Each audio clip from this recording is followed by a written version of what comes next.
while he's sitting. Okay, so lagging right now, we have Gail Eaton in the blue top and Veronica Perez in the black. For those of you who frequent Facebook, you'll remember Veronica. She's Pistol Perez, and she runs a tournament, a yearly annual event that where the proceeds go to the St. Jude's Hospital, Children's Hospital. And, so Gail and Veronica are going to get it on, and Gail also just won a match in the Open 10 ball. And from what I understand, she dominated that match pretty good. So Gail's a pretty good player. Veronica is up and coming. She loves the game quite a bit. So it's going to be quite a fight. So we'll see what happens.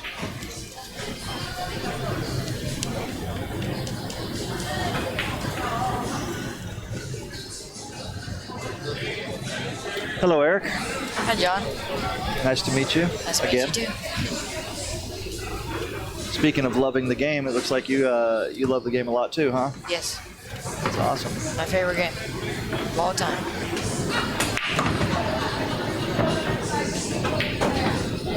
Thank you, Joe. Means a lot. Veronica opens up. She makes a ball, and but unfortunately comes up with no shot on the one. So we're probably going to see a push here. Maybe she might try to thin it if she can barely see a side of it, but I don't think she can. She might kick it here or something. Oh, she looks like she's going to thin it. Man, hard to see from these angles. Oh, she could see a lot more of it than I thought.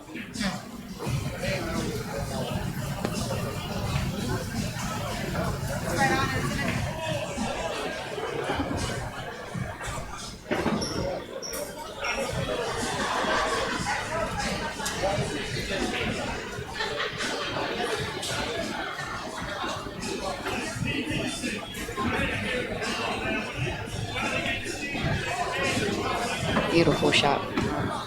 Looks like she's behind the 6 ball. Vape Vixen 586, thank you very much for the compliment.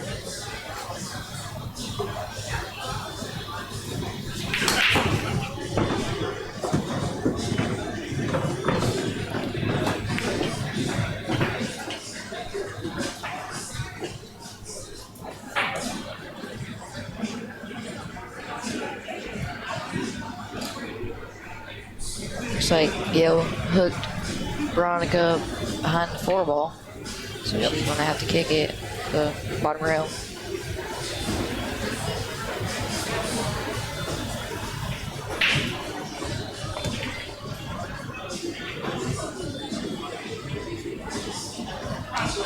Well, this is one of those games that starts out, it's going to be hard for anybody to get in stride here. Yeah.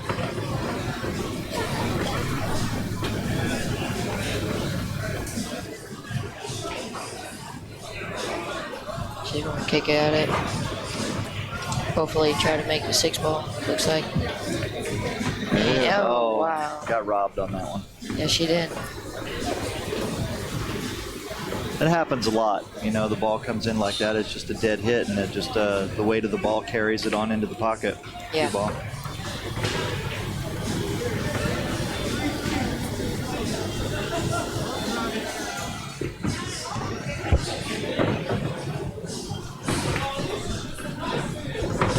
Notice they didn't take the rack off the table. That's a little bit difficult, I think, to shoot over the rack. Yeah.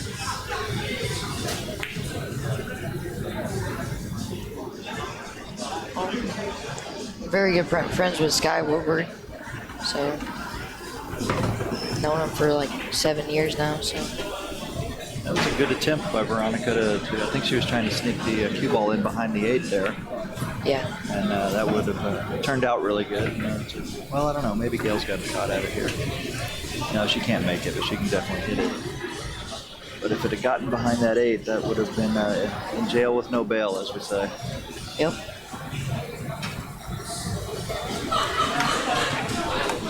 Sydney B, what brake tip do I use? I saw a little bit of the conversation earlier. I do actually use the Hammerhead brake tip by Outsville. Same thing I use. Great tip. I think it's a great tip. I mean, it's a break tip, it's a break and jump tip that I can actually masse with. Yeah. I think it's the best break tip on the market. Yeah, Opinion. I haven't tried them all, so I can't give an opinion on that. Yeah. I will say this, that having sold jump cues before, the bungee jumper brand, I feel like that the hammerhead brake tip can improve just about any jump cue that it's put on, or any brake cue.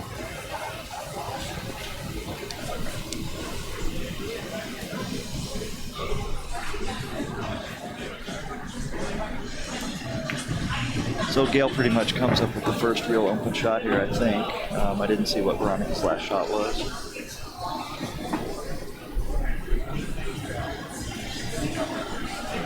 It looks pretty academic from here.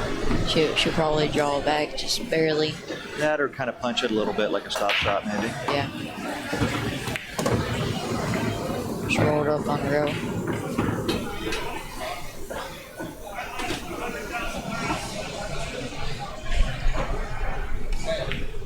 Looks like Gail takes the first game.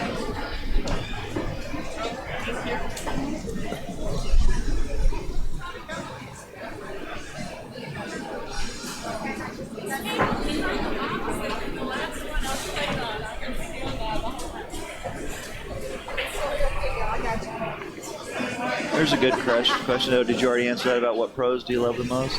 Yeah, I said Sky. Sky's a pretty good role model there. Yeah. He's a good person, and he also plays a pretty mean game of pool. Yeah, I've known him since 2010, and we've just been good friends ever since.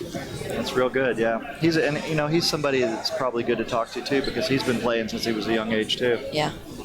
Sky's mom put up a picture the other day. I think it was his mom that of Sky and Shane when Sky was about 10 years old or 11 or something like that. And now they're playing together as partners in the World Cup, or they just played. Yeah. So I think that's a pretty cool story. And Sky's last 2 years in the Junior Nationals were my first 2 years. Excellent. Yeah, good overlap. Yep.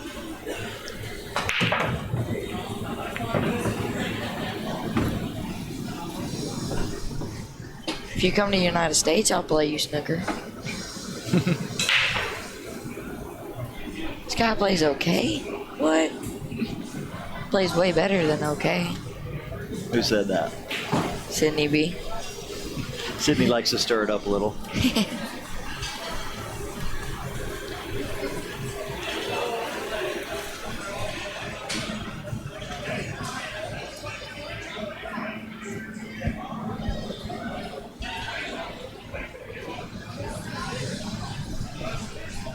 What kid, Chris?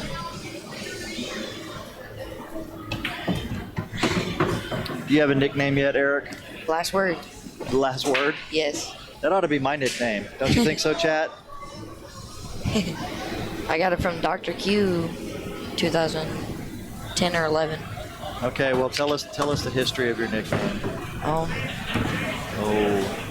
What happened was me and Dr. Q were doing that lagging competition that he always holds each year at the Junior Nationals. And I won it. Well, I didn't win it, but I won it one time.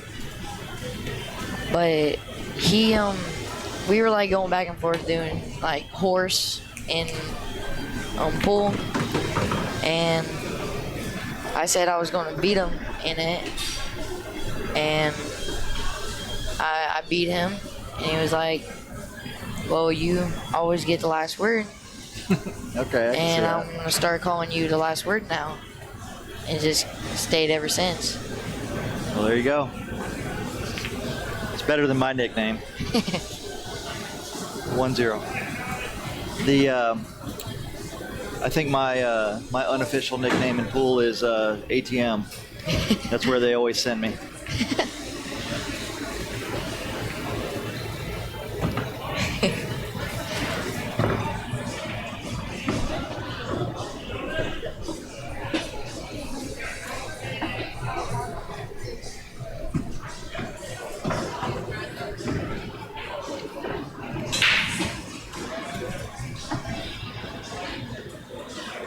Does Gail run the Omega Tour? I really don't know. Not sure. Not sure either.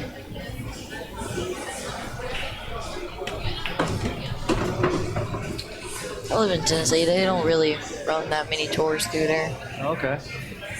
Yeah, Oklahoma and Texas seems to have a lot going on with pool these days. You know, Yeah. a lot of good people are putting it out there. Oh, wow. Yeah. Wow. Gail got a lucky roll there with a 7. Yep, that's disappointing. I think she jumped a little bit, maybe. Yeah, just barely popped up.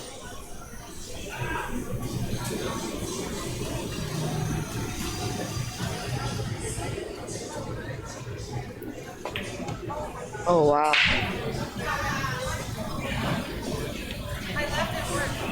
They should call me a little smooth. Now I'm going to keep the last word.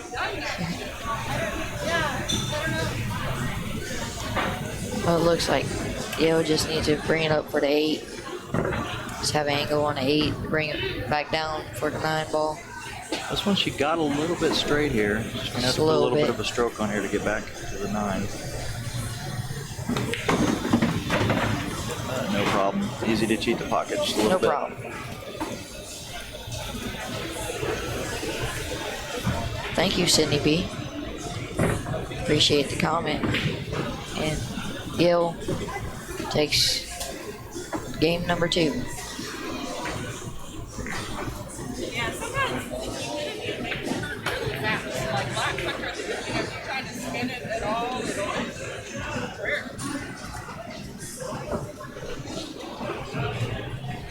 So this tournament here has been going on for several years. It started out as a birthday celebration for Junior Norris, and Mr. Norris unfortunately passed a couple years ago, I think, so this has turned into a memorial.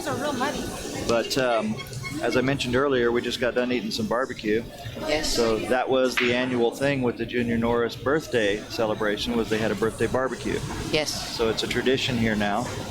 And I hope that this tournament turns into a real destination and gets full up with people from all over the country in years to come, because people should enjoy Texas hospitality. Yes. And have a chance to go home with some money. Yeah.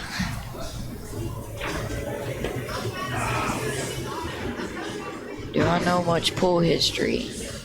I know a little bit. I get informed by a lot of old pool players around the country.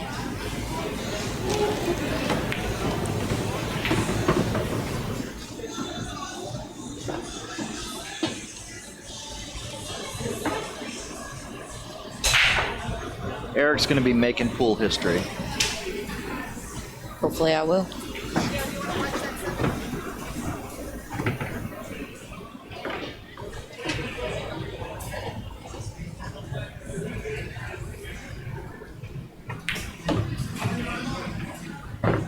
Oh, thank you. Veronica just keeps getting bad rolls there.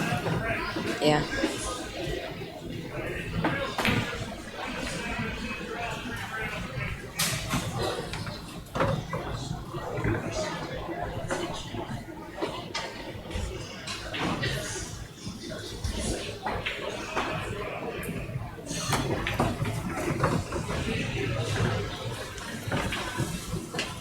I think sometimes they should call this game frustration. Yes. That's what it produces. Yes. A lot of frustration. The third match will start up again back on table 36. $10 minis. Start back table 36. We're not getting anything again. On the place of minis, table 36. And you're still serving that barbecue over there, delicious. Thank you, Joe, for a great comment. And beans, pork, sausage. Yes, Sydney's putting you in the Moscone Cup in 2025. I'm planning on being there. That's right. That's well. You got goals. Yep. Solid goals to work for. Yes. You got to create goals to make them. That's right. You're in a good spot right now as far as pool goes too, because we've never had a situation where young and upcoming players have so much access to good pool information. Not only do you have like streams like this that are recorded and archived, but you've got lots and lots of players of all levels who are knowledgeable, who can point you in the right direction. You've got lots of good competition. That's how pretty much I got taught playing pool. Again, from a lot of older players just helping me out over time. What's your favorite game? 9-ball. 9-ball? 9-ball and 10-ball, yeah.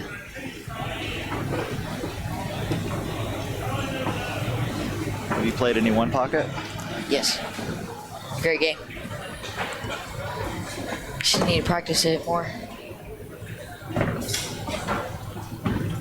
I think it's good to play all games because there's shots that come up in different games. Like there's a lot of shots that you can learn in one pocket that will help you when you play 9-ball or 10-ball. Yes. And vice versa. It's like with Chip Compton. He plays a lot of one pocket, I heard. And he wins a lot of rotation game, pool tournaments. And because he plays one pocket, and some of those one pocket shots come in his games. And that's how he wins. Yeah, there's definitely things that he can do with the cue ball, ways that aren't obvious to someone who only plays rotation games. Yeah. But you know, the rotation games you need those too because you've got to learn how to make the shots when they come up. You've really got only a few options. Yeah. So Veronica gets on the board here after missing the 9-ball, and then Gail missed the 9-ball right behind it. So now we have a 2-1 score line. Yeah, Joe, unfortunately 15-ball rotation. See, you're calling it Filipino 15-ball rotation. It actually used to just be called rotation. Comes from America. You got to get 61 points to win. There's 120 points on the board. Each ball is worth the amount that is on the face of the ball. And the American GIs brought it over to the Philippines in the 50s and 60s. And the Filipinos really took to it, mastered the game. And now, unfortunately, in America, people don't even know the game anymore. Yeah. And but yes, 15-ball rotation, as proven by the Filipinos, is an excellent game to develop your skills in pool. Didn't Willie Mosconi and all them old players play that game? No, Willie Mosconi was a 14-1 straight pool specialist. Straight pool. And he may have played, from time to time, played rotation or 9-ball. He did play 9-ball once in a while, but mostly he stuck to 14-1. I think rotation was mostly the game from more of a gambler's game, more from the 40s through the 60s, and then 9-ball kind of took over as more of the game that people were playing, because they can get a lot more games in for an hour's worth of pool time in 9-ball, and nobody has to worry about keeping score. Does anybody remember Luther Lassiter? Lots of people. Yeah, because people I don't really hear anybody talking about him anymore.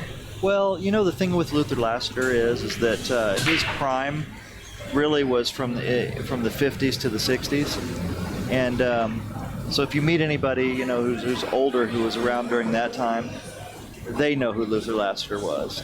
Yes. Didn't he play a lot of 9-ball? More 9-ball? Yeah, Luther was a 9-ball specialist, but he also won 14-1 tournaments. I mean, he could play all games for sure.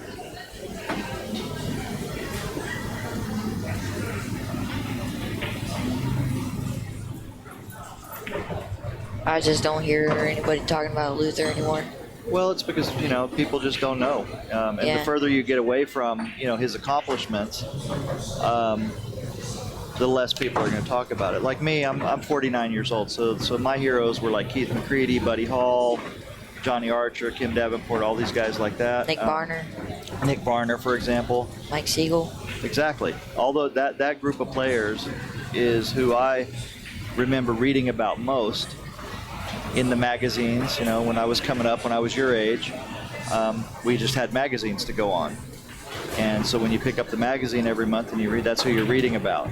And once in a while, there might be a historical story about somebody like Luther Lassiter, but the current events back then were Buddy Hall, Mike Siegel, and so on. So now when you're my age, right, Luther Lassiter is just a footnote. And when you recall the great players of your era, you talk about Buddy and Mike and everything.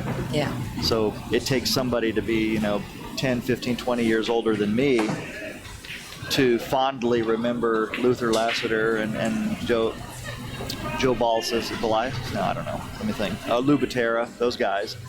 That was Mike Luther's. Massey probably. Mike could tell you, you know, Mike? like Luther Lassiter, for example, would have been a generation before Mike Massey. Generation. You know, I think.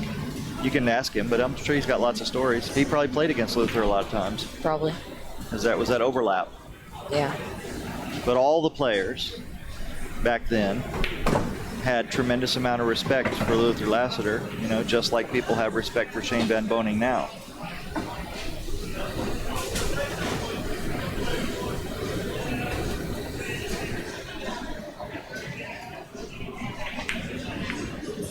Looks like she didn't have a really easy shot right there. Doesn't look like, well, maybe Gail could probably cut the 7-ball on the side. It's really hard to see from right here. Yeah, it looks like it's a little too high from where I'm sitting over here too. But we'll see. We've been fooled before. Yes. I think she's looking for the bank.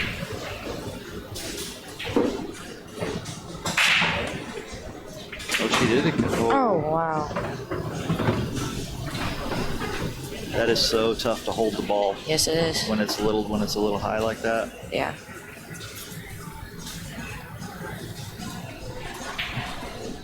Shots like that, you really got to dig and kind of bend it. You know, you got to. Yes. It takes a lot of effort to bend it just a little bit enough away from the pocket to avoid the scratch. Yeah.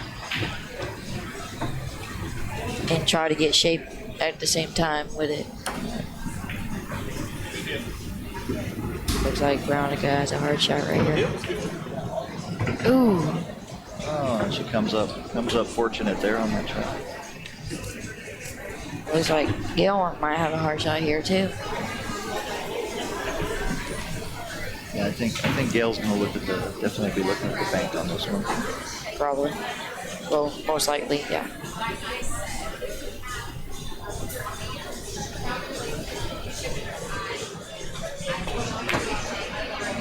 And she made it. Great shot. Gail Eaton goes 3-1 on Veronica PEREZ.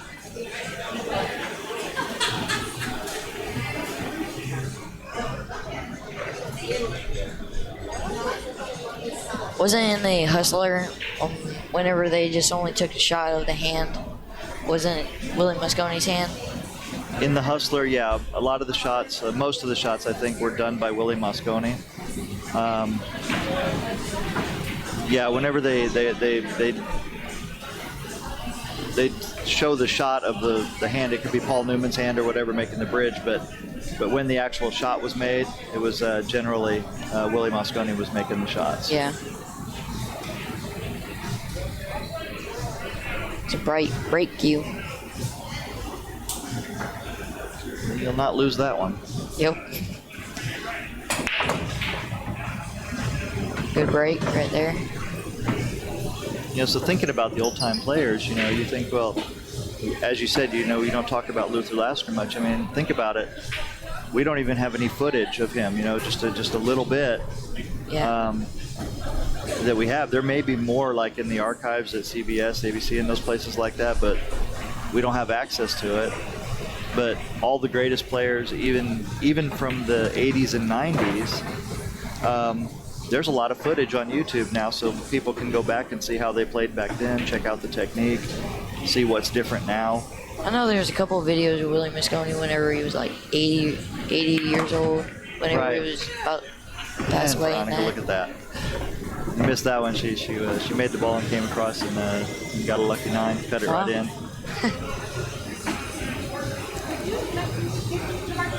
Yeah, and that's what I mean. You know, like we don't really have any footage of like Willie Mosconi in his prime. You know, at the time that he was beating everybody fairly easily, 15 world championships in a row. Now keep in mind, back then, a world championship, it was considered a world championship if you won like the world tournament or the national tournament, and then anybody challenge you within a year, you had to take the challenge or forfeit the championship. So a lot of the championships that he's credited with were actually challenges that he accepted and then won. But I mean, even at that, he was beating all the best players, and he would often finish these round robin tournaments. That's that took still 2 a great weeks. accomplishment. Right Absolutely.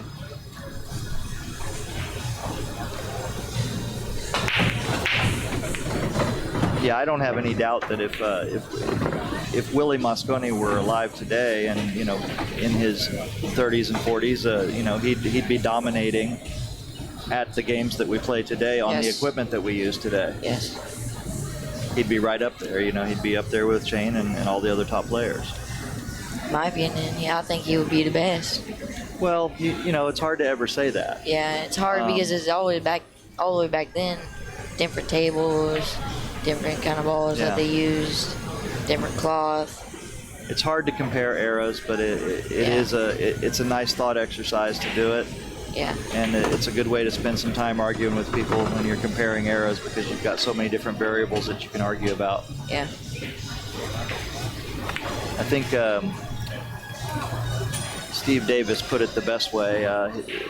There was an interview one time. Do you know who Steve Davis is? Yes, he's a world-class snooker player. That's right. He's a former world champion snooker player. Isn't he 6-time? I think so. I'm not sure. 6-time, and Ronnie Upslow was 5-time. And but they gave an interview with him in England, and part of the interview was asking him about various pool players and what he thought of their skills in pool versus snooker. And he said, a champion is a champion is a champion. So he said if Efren had grown up, for example, immersed in snooker, Efren being Efren would have become a snooker champion. And I think that's a very good answer from a champion's perspective. Yes.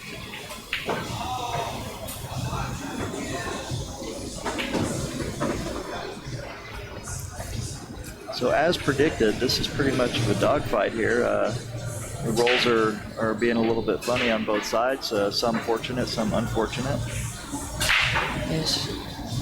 She's gonna have to kick at this one.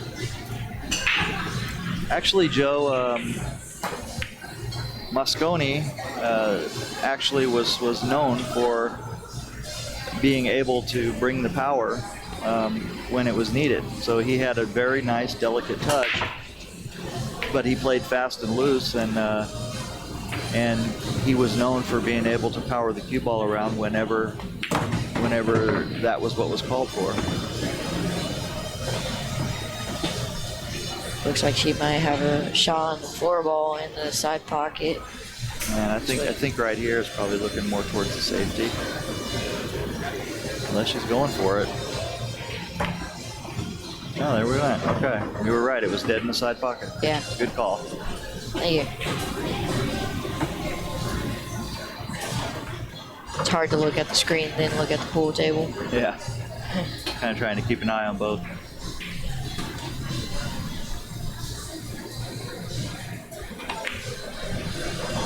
I mean, you guys would have to think that whatever made Mosconi great, you know, the drive, the willpower, that would have just exactly translated to 9-ball and 10-ball and whatever's played today. I mean, Wasn't there like 7-ball or what was it, 7-ball or 6-ball? Well, 7-ball and 6-ball were kind of games that were invented for TV. Yeah.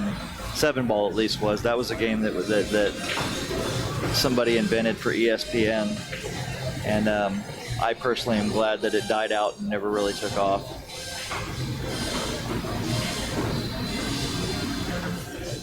That is correct, Joe. 14-1 used to be a power game as well, because the cloth in the 50s and 60s was a lot slower. So occasionally the players would have to let out a stroke to develop the ball. Watch this? I'll come and watch it. Yeah, okay, do you like the pair? Barton, JV Cases is going to watch the shot. Oh, do you want the referee?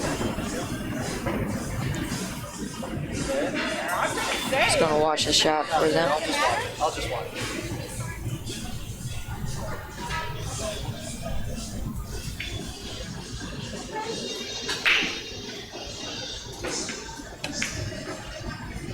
Not that it did me any good. It's a good hit though, but Gail just said it was not any good anyways.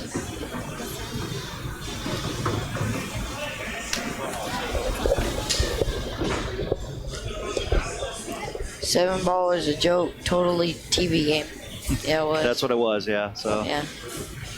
And the funny thing about that, Rackmaster Corey Duell figured it out, and I think he won one of the tournaments, dominated it because he figured out the rack before everybody else. Yeah, I just saw a couple clips from like Urban Crane playing it, and I was like, wait, I gotta try that just once, just play it. It was yeah, that was, you know, game. to me it was kind of a travesty that they took these great players like Urban Crane and I'm not. Did Luther Lasker play in that too? And Cowboy Jimmy Moore and these guys. And too. Yeah, they took these guys and they made them play this rinky-dink game, you know, just to put them on TV, you know. And that's one of the things I think that one of the things where, you know, it was great that Pool was on TV in some form, but it was a travesty to me that that our greatest players, you know, were reduced to kind of playing more or less what is a carnival game. Yes. Well, this match so far has been definitely a match where the roles have been really funny. Yes. Let's see what Gail's going to do with this.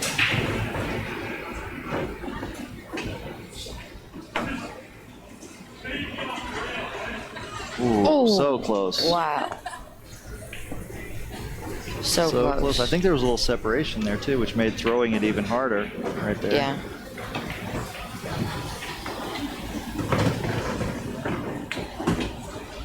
Veronica PEREZ takes it. 3-3. Okay. Yes.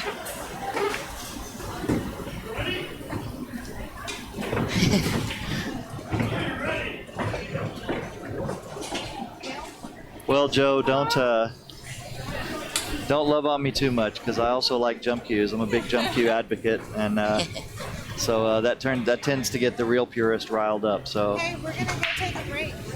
All right. Well, the ladies are going to take a break. Okay.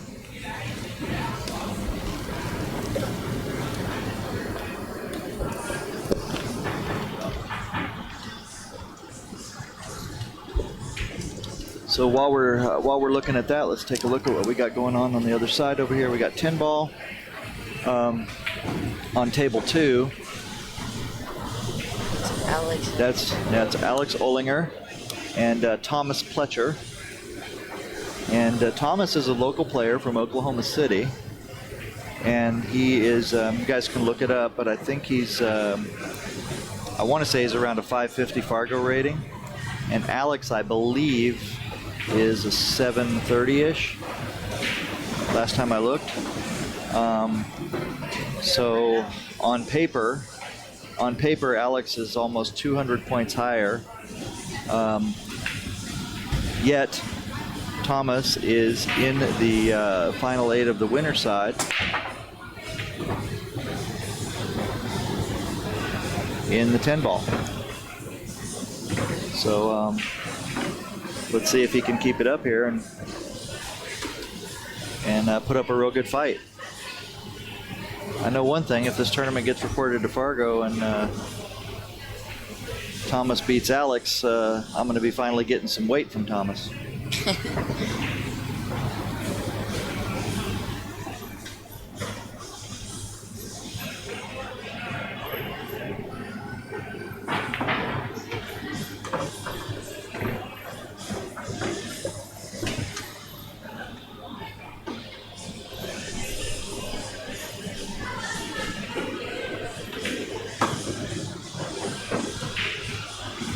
Alex has got such a smooth stroke. Yes, he does. He's a very good player, and he's been working on taking the weight off too.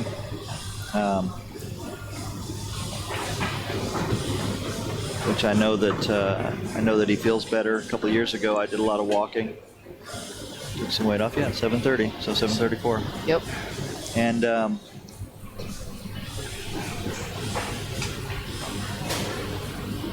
so I know if he keeps going with that, he's gonna feel a lot better physically, you know, which is only gonna help him with his game, I believe.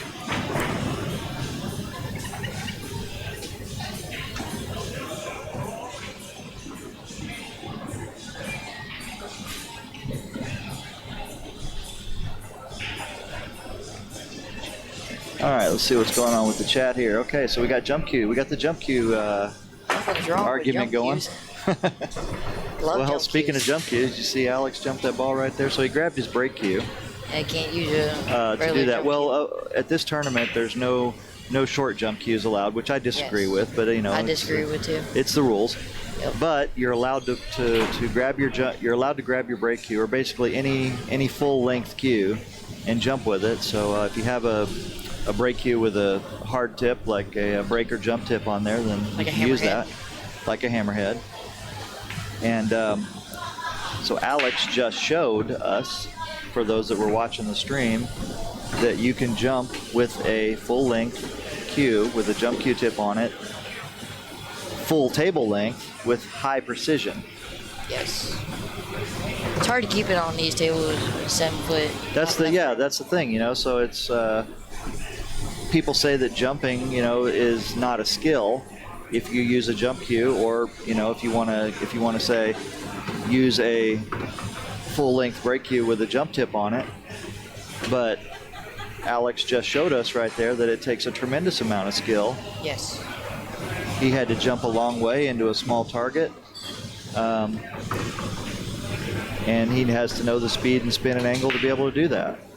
Well, actually, how I got my sponsor by P-Shower is by using their jump cue, jumping 40 balls in a row. Really? And they called my dad next week and sponsored me. Excellent. Yeah, the P-Showers are good. They've been around a long time. They build solid cues, and they're good sponsors of pool. Yes. They're good people up there. They sponsor a lot of young people. They do, and it's good. It's good that way. Because they're wanting to see the future of the pool, and they want to sponsor the future, help them get there and absolutely get up there with the pros and that. Yeah, I can get enough leverage to jump and accurate. Yes. For those of you in chat who don't know, I want to dispel a little myth here. Earl Strickland had a jump cue. Now, this is a situation. He had a Q-Tech that was about 54 inches long, and it was exactly the same as his playing cue, except for being 54 inches long. So often what would happen is Earl would see that he needed a jump shot. He'd be hooked, so it'd be his turn. He'd grab that cue and go to the table. He would go to the table, and with his 54-inch cue that looked his regular playing cue, and nobody would know the difference. But that extra 4 inches, shorter, you know, I'm not saying it right, made a big difference in how easy it was to jump the balls. You know, and Earl already has a powerful stroke, and with a regular full cue, he could already, you know, he's well known that he could jump balls real well. But even Earl knew that having a shorter cue helped a lot and widened the range of shots that could be jumped with precision. So, as far as I'm concerned, Earl Strickland played with a jump cue for most of his career through the 90s and 2000s. As far as I know, he still owns a jump cue today, so a regular jump cue. So was that a myth or true? Well, the myth is that Earl always jumped with his full length playing cue, and that is not true. Earl jumped a lot with his shorter cue that he only used for jumping. So he pretty much used it in like big events like the Derby and that. Well, he would use it in every event, really. Every event. You know. I mean, I'm sure over the years there were people who noticed, you know, that he'd switch cues for a jump shot. But if you're watching him on TV and you don't really see it, it would be real hard for somebody to notice that the cue he was using for jumping was 4 inches shorter than the cue he was using for playing, because they both looked exactly the same. I never knew that. That's crazy.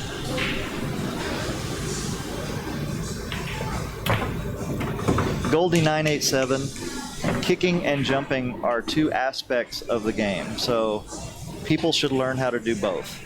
Yes.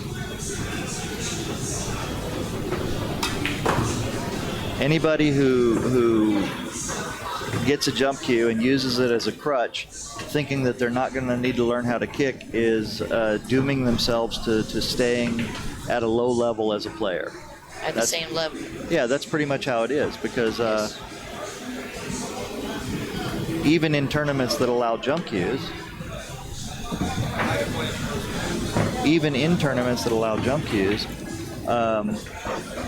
there's a lot of times when the jump is not the right shot. You know, the kick is the right shot. And if the player doesn't know that, and they don't know how to kick, then they've effectively cut themselves off from one of the pillars of the game.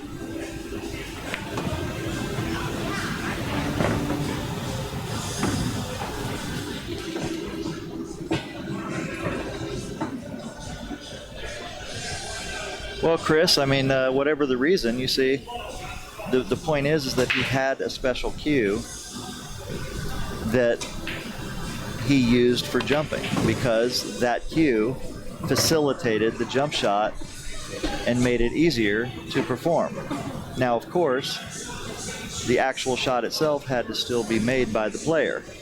You know, that doesn't mean that I could pick up Earl's cue and be able to jump as well as him. There's no way. Oh, Veronica just misses that kick. Barely missed it. She would have hit it, she would have made it right there.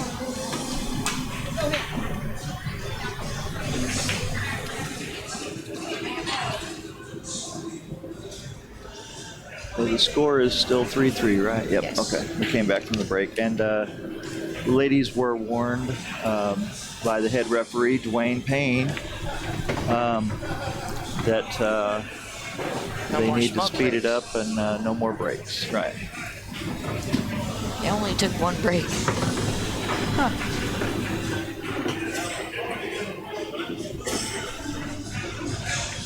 Joe, I agree. Earl is definitely a savant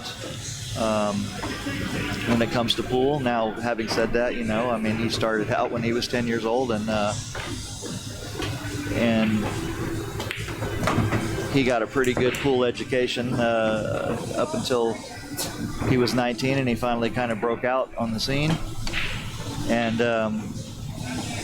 he definitely is one of those people that has the competitive drive that won't let him rest, you know, or I believe wouldn't let him rest until he dominated the game. And we all got to witness it as genius played out on the table.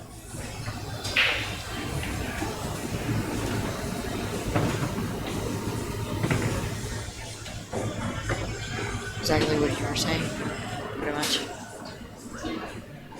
Yeah, NH, you know, and that's clear. That's clear. Earl did roll out to jump shots. But the thing with that is that, you know, Earl, again, as we know, is one of those people who developed the skill to jump, to be able to do it. You know, there were other people back then who could also jump, but Earl was one of the first ones to use it offensively in that manner in the two-foul tournament.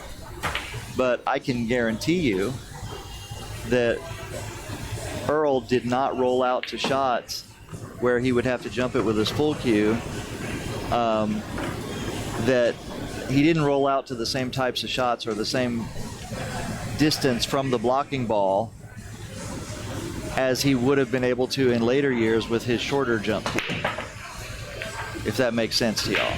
So basically what I'm trying to say is that the amount of jump shots that could be made with a full cue were limited even for Earl Strickland.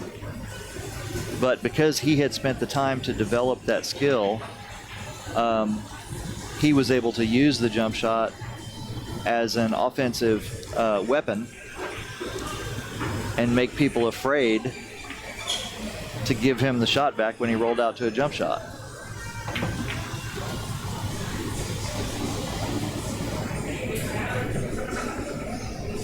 Here's the thing y'all need to think about, right? So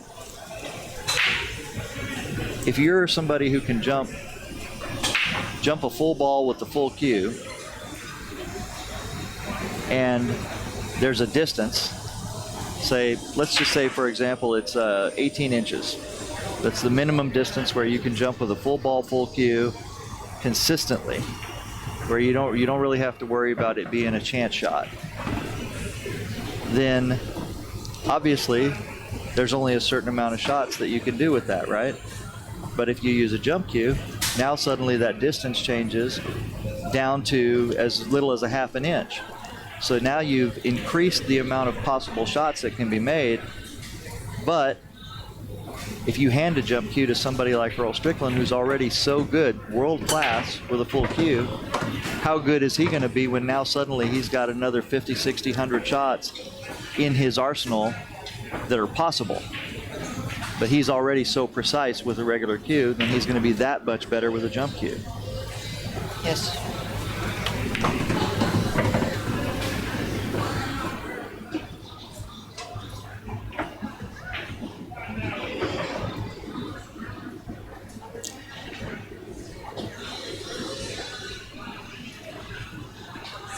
Oh, thank you, Kristen. I appreciate that.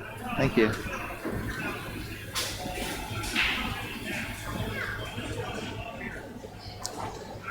Sinezio Miranda.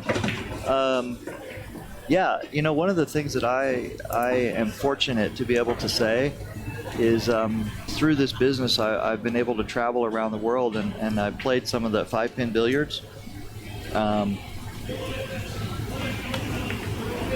One of the things that's awesome about billiards and pool and billiards is there's so many variations of it around the world. You know, it's kind of one of those things where it hurts us a little bit that there's so many different games and so many different variations. Really hard for us to get any cohesiveness. But Same game. yeah, but the other thing is that it's also fascinating because you can go anywhere in the world almost and find some variation. Oh, that was almost so great. Sorry to get back to the match real quick. Not sorry, but I mean, you know, for those of you that are paying attention to the match, you know, that was a pretty sporty try right there.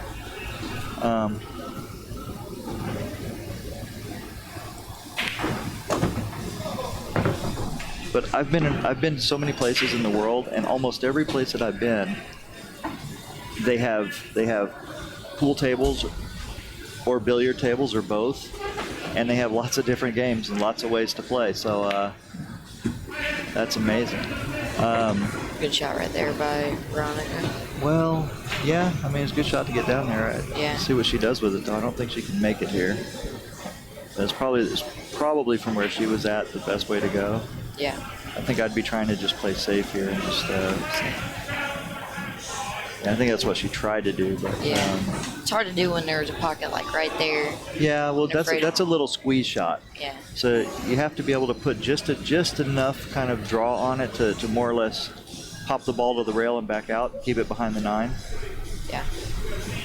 I know that feeling whenever there's like a scratch shot that you know that it could possibly go in, and you just panic and just shoot and just mess up on a shot.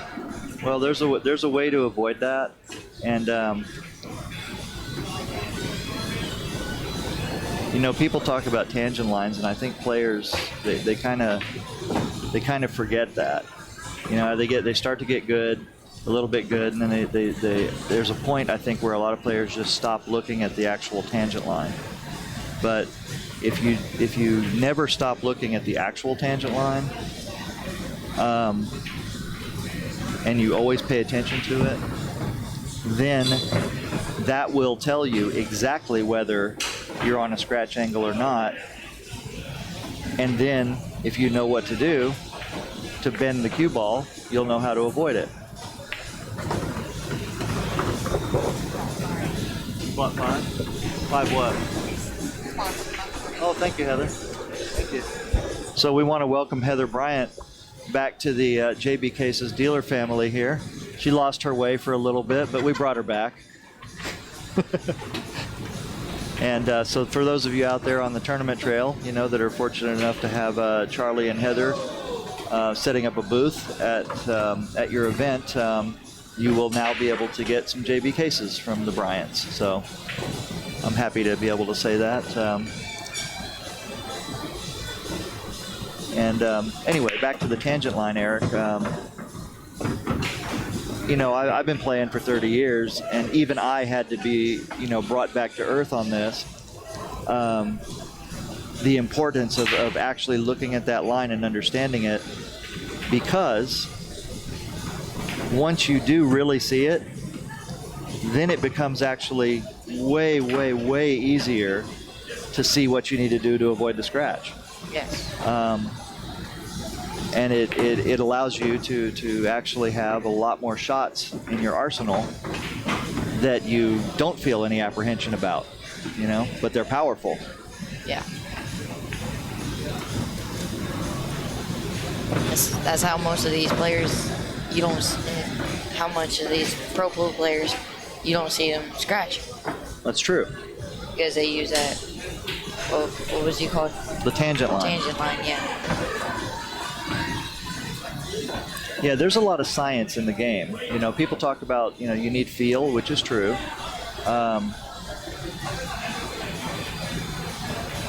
There's a lot of feel in knowing what any given stroke is going to produce. There's a lot of combinations of speed and spin that you can use to make the cue ball move where it needs to move. And you know, I like to say that the game is pretty easy to learn, but it takes a lifetime to master. Yes. And I found in my lifetime that when I do sit down and have you know, somewhat deeper conversations with pro players about pool, a lot of times we don't even talk about pool because, you know, it's their job, and they don't really want to talk about what they do for work. You know, it'd be like going out and me talking about only cases all the time. Yeah. But, you know, once in a while I've been fortunate enough to sit down and actually, you know, from a fan to a pro perspective, have a pool conversation. And a lot of these guys are, even now, they're just students of the game still. They're still inquisitive. They still want to learn. They actually get together in groups and show each other different things that they've discovered or learned and picked up, even after they're at the top levels. Yes. I try to go around to like all these other pro pool players and all these older pool players, and I try to learn as much as I can so I can get as much knowledge as I can so I can be right up there with the pros Know what you need to do? at a young age. Everybody you walk up to, just walk up to and say, "Show me something I don't know." Believe me, no, people don't even have to know you, and they'll start showing you something, because they'll show you something they know. They don't even know if you know it or not, but they're going to show it to you anyway. Yeah. Because they want to. You know, they want to share their knowledge. Yes. And the best thing you can do is never tell them that you know it if you knew it before they started showing it to Yes. you. Just say thanks, Yes. show them something, start a conversation, and you know, best thing that can happen is both of you can learn something out of it. Yep.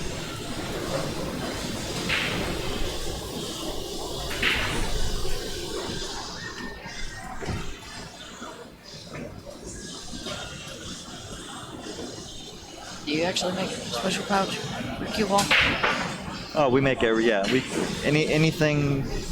Well, I mean, if you're saying like a special pouch that is separate from the queue, a case separate from the case, we don't make any of those for general sale. But if someone asks us to make one, we can and we have.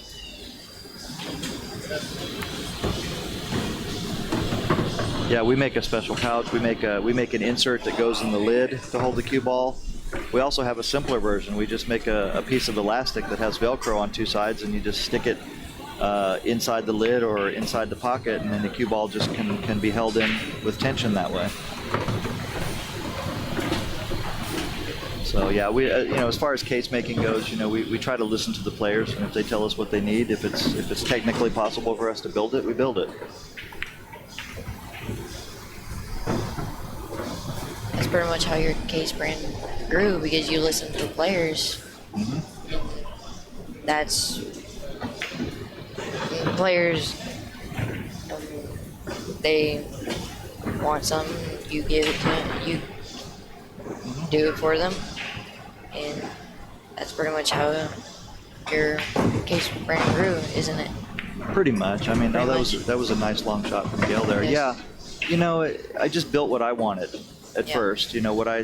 Because I figured, well, if I'm going to build a case, I'm going to put in the things that I want, and then as I started making cases for other people, I just listened to them, tell me what they want, and then tried to build it. So yeah, that's pretty much how it is. That's pretty Now cool. that was a good shot right there. Yeah, that was a great shot. It's very smooth. She came right in between the 9 and 7 there. So.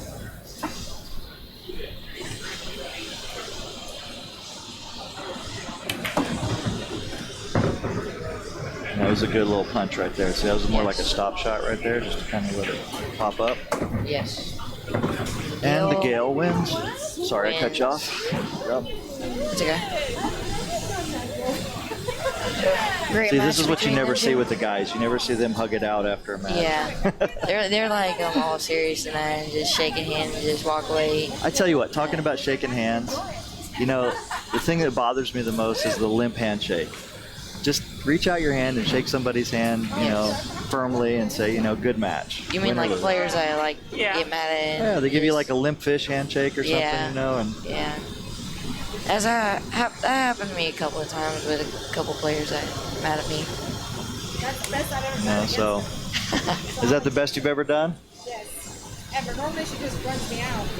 I never get on the table. So I'm gonna take that as a. I like Veronica so much, so I'm going to ask her a question real quick. Veronica, you love pool? Then why don't you learn to play?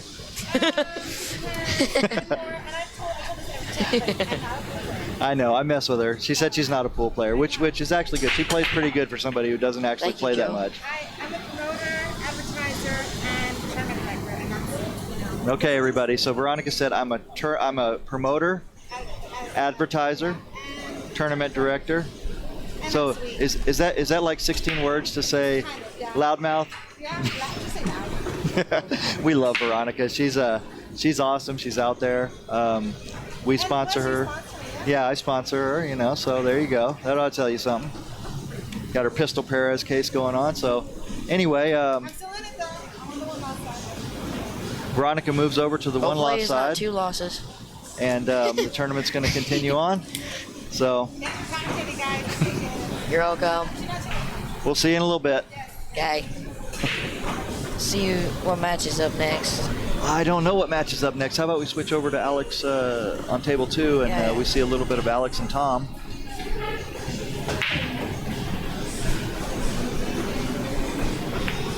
John equals encyclopedia.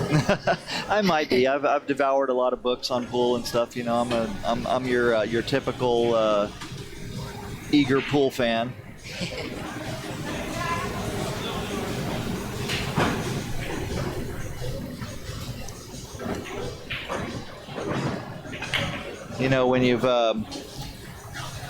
When you ran down the roads in the 90s and the early 2000s, before the internet really got going and there wasn't any wireless or anything, then most of what I did was read pool books. So I've got a lot of that knowledge running around in my head.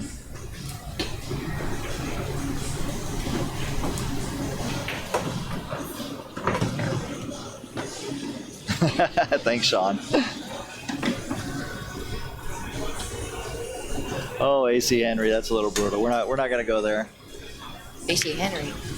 Right. He said the limp shake has changed names. It's the Dennis shake now. From who? I think he's talking about Dennis Orcoyo. Some guys, you know, they don't give it. They don't even give a good handshake even when they win. So it's for them. It's not about like being angry or upset when they lost, and you get the limp handshake. Yeah. It's just what they do for some reason. You know, they've never learned to just, you know, give a firm handshake.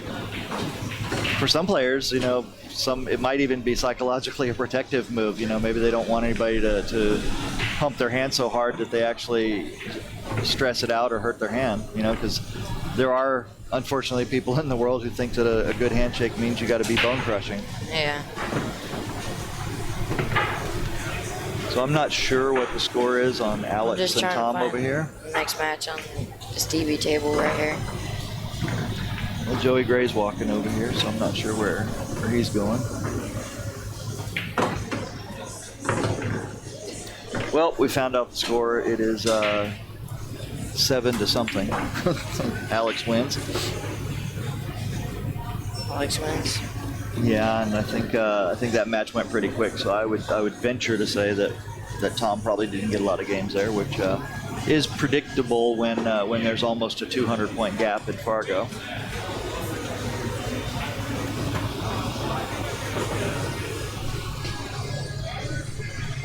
The greatest player I've ever seen play in person. Well, that would definitely have to be Efren. Or Earl. You know, I would say 9-ball, it's definitely Earl Strickland. Even though Earl came back and beat him, or even though Efren came back and beat him in the Color of Money match in Hong Kong with a 17-game deficit. I believe it was like 17 games. I would still put Earl as the greatest 9-ball player that I've ever seen in person and played against.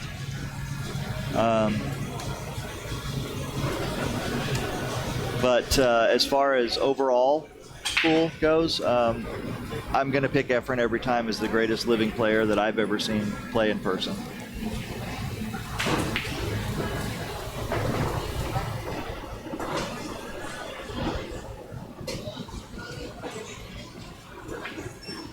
Greatest player I have ever seen was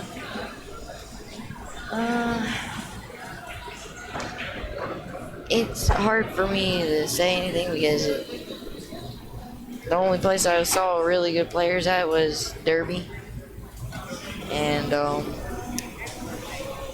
so I would say Skylar. Well, you know, I mean, because I haven't seen all those old players play when they were in their prime because I wasn't around then.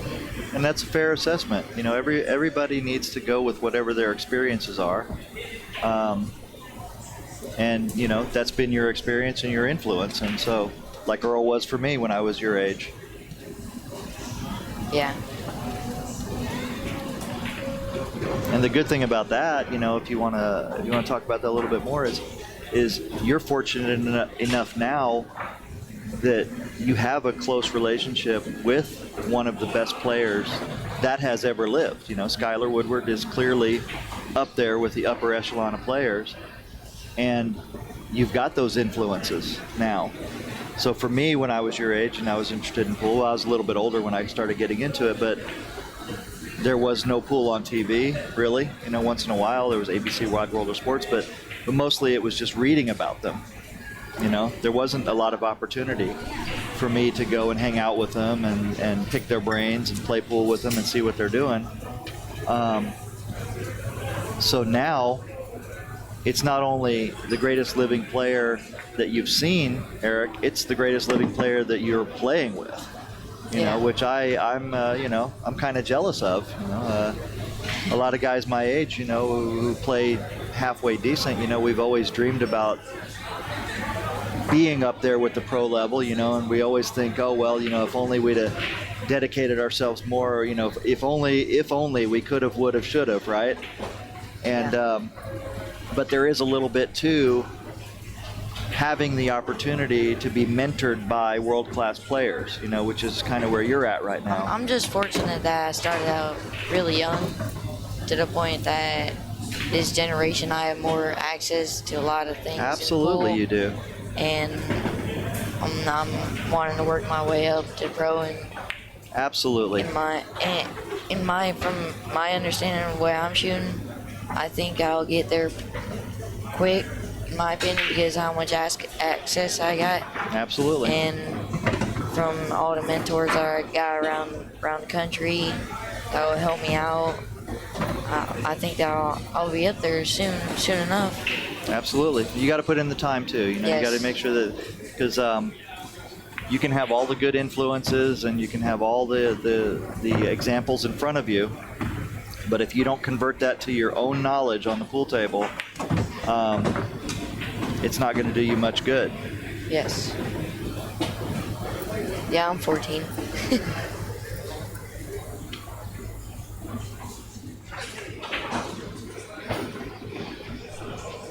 Yeah, we got it pretty good now.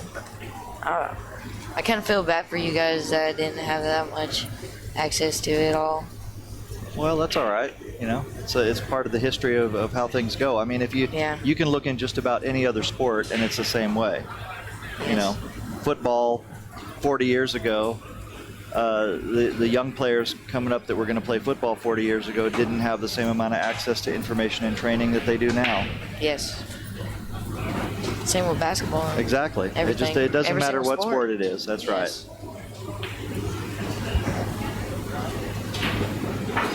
Joey. And nowadays you don't have to do what Joey Gray did either.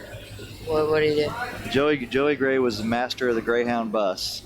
Greyhound bus. That's right. When he was a kid, when he was I think 15, from 15 on up, he would take a Greyhound bus, and he would go to different cities, and he would spend all weekend there playing pool, and a lot of times he would get busted. Yeah, from yesterday. But he'd have his round trip ticket, so he'd be able to get home, and he'd come home, and he'd practice everything he learned that they'd used to beat him, and then he'd go back again. So he went out there, and he had to do a lot of it on his own to get that experience, you know, that same type of experience that you've got more access to without having to do that nowadays. Yeah. Joey told me that there was a time when he went for months where he would go to Tulsa every weekend, and he would just get beat on in Tulsa. However much money he could put together during the week, that's what he took with him. And he would leave Tulsa with no money, but a ton more experience. And then things started to turn around where he was the one who started winning, and he could go to different places. And he would leave with more money than he came with, and sometimes a lot more money. That's good. Now, that's one way. That's what I call being, you know, forged by fire, so to speak. Yeah. But the fortunate thing is that the young players now don't have to go through all that. They don't have to do that to get to that good level. Here, hold on. Alrighty, so our next matchup here, I'll let Eric introduce that for you. Is Michael Bergevin? Bergevin, okay. Bergevin? Okay. And Gail Eaton. Michael Bergevin, and we're going to see Gail Eaton again on the table, and this is a 10-ball match. Gail's not hardly getting a break here, so this is, I think, going to be her third, as far as I can tell, her third match in a row in two different games.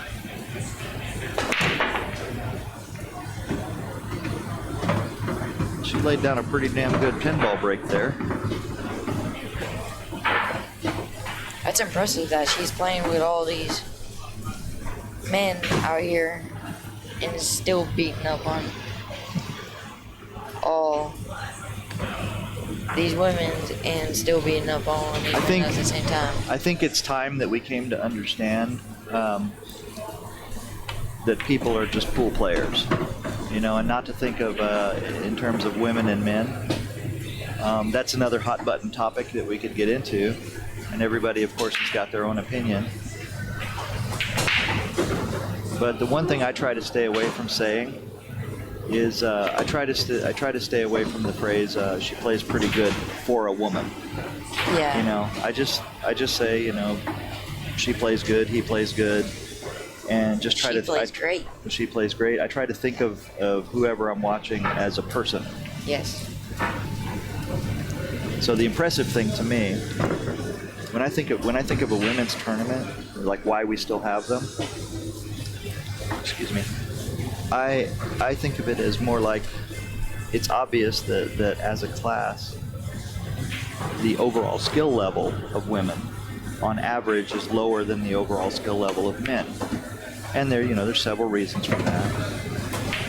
So, the reason we still have women's tournaments is for the same reason that we have rated tournaments, like only B players or only A players or only D players, because people at that level need a group to play in to figure out who's the best of that group so that they can move on and move up.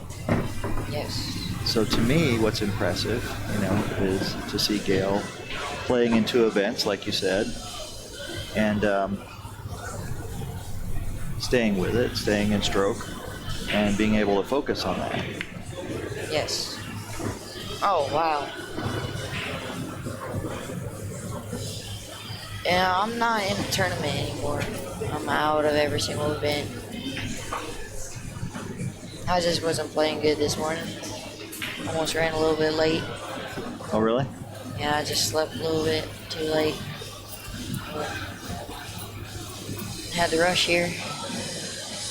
That'll do it if you're under the gun before you get here. So there's some good questions on the chat right now. So Joe asks, how can we grow pool?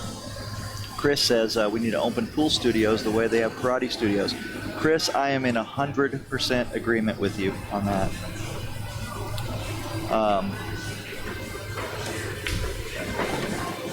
The thing is, the pool culture that we have in America is more of a gunslinger kind of, the Wild West type of deal. Yes. Where people don't want to cooperate a lot. There are several people out there that are trying to open up like pool schools. There's a couple people out there that have got pool into the high school programs in their areas. Oh, yeah. Isn't that the I know the guy. He actually wanted me to come up to him one of the governors, go up there with him.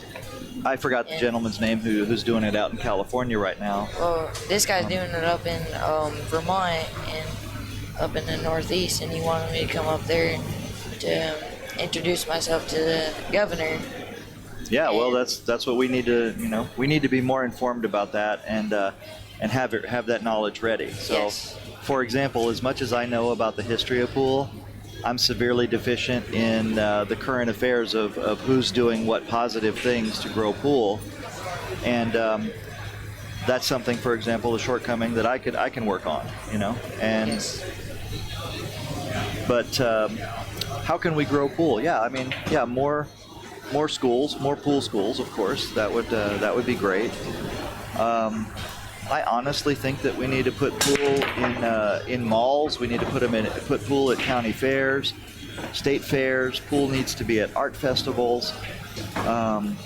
Anywhere where there's a large gathering of the public. Pool needs to be there to be introduced to them. The beauty of the game, the artistry, the depth, and the fun need to be presented directly to the public at places where you can engage with them personally, physically, and impress the normal public with how good pool is, what a great game and what a great sport it is. That's what I think we need to do to grow pool. I think pool needs to get way down to the grassroots, and everybody in their area, pool rooms could get together and buy a booth at art festivals, they can buy a booth at the state fairs. Yes. Pool can work it out with mall owners. Love this kind of stuff, you know, when you come out there, anything that could be seen by them as an attraction to bring more people into the mall, they love that stuff. So you could have a pool kiosk Yes. at a mall where you've got information on all the local leagues, you've got information on all the local pool rooms, you've got information on all the tournaments, who's giving lessons. You can give lessons out there. So, and the stuff that I'm talking about is honestly, it doesn't cost a lot of money. You know, it's just time. But think about it, if in every city, every area, we got people to volunteer. And the thing with pool that's so cool is that even a guy my level can play pool well enough to impress people who don't play pool at all. So if we didn't have any actual pro level players available to volunteer, or, you know, if necessary, pay them a little bit to come out and do these events, at the very least we can have passionate players that are of decent enough caliber to engage with the public and to try to get more people to start playing pool. We honestly need more pool halls around, in pretty much in each major city and Sure. each local town, to bring in the game more, so more people get introduced to it, like you were saying. Absolutely. Well, let's look at it this way. So this tournament right now is happening in a building that is surrounded by, let's see, we're in a mall here with the Planet Fitness right next door, and I don't know what other stores are in here, but all the regular chain stores are around here. So Home Depot, Walmart, Office Depot. I mean, all the big chain stores and chain restaurants are like right here within, say, a half a mile as you walk out the door. Yes. So that literally means that while this tournament is happening right now, there's probably going to be, I don't know, if I just had to guess, I'd say at least 500,000 people a day are going to drive by this venue right now, driving, you know, into one of these parking lots right around here. So just imagine, right, if leading up to this event, we would have had some way to engage with all of these people and bring them in the door, you know, as, Yes. what are we going to do on Saturday? Oh, well, hey, there's that pool thing going on over at the thing. You know, we've never been to one of them. Let's go to that. Yeah. And they walk in the door and there's a couple tables set up and people say, hey, how you doing? You guys play pool? No, we don't. Teach them a little bit, get them interested. You know what I'm saying? Yeah.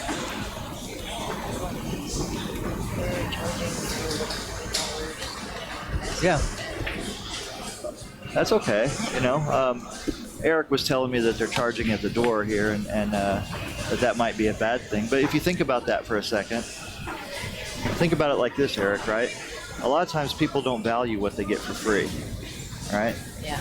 So you can always give away the entry. So if it's a $5 or $10 entry, you can go out and hand out coupons and say, hey, normally $5 to get in, but it's free for you, you know, free today, like they do at the circus, right? When the circus comes to town, they always got a certain amount of tickets they give away to schools and things like that. And that then brings more people, more paying customers in. But the point is, it doesn't matter if it's $5 or if it's free if nobody knows about it. If none of the regular public knows that this is going on, then it's not going to be something that they plan on coming to see. Yeah. They're not going to be interested in it at all. And that's, in my opinion, the very root of what we need to do to grow pool.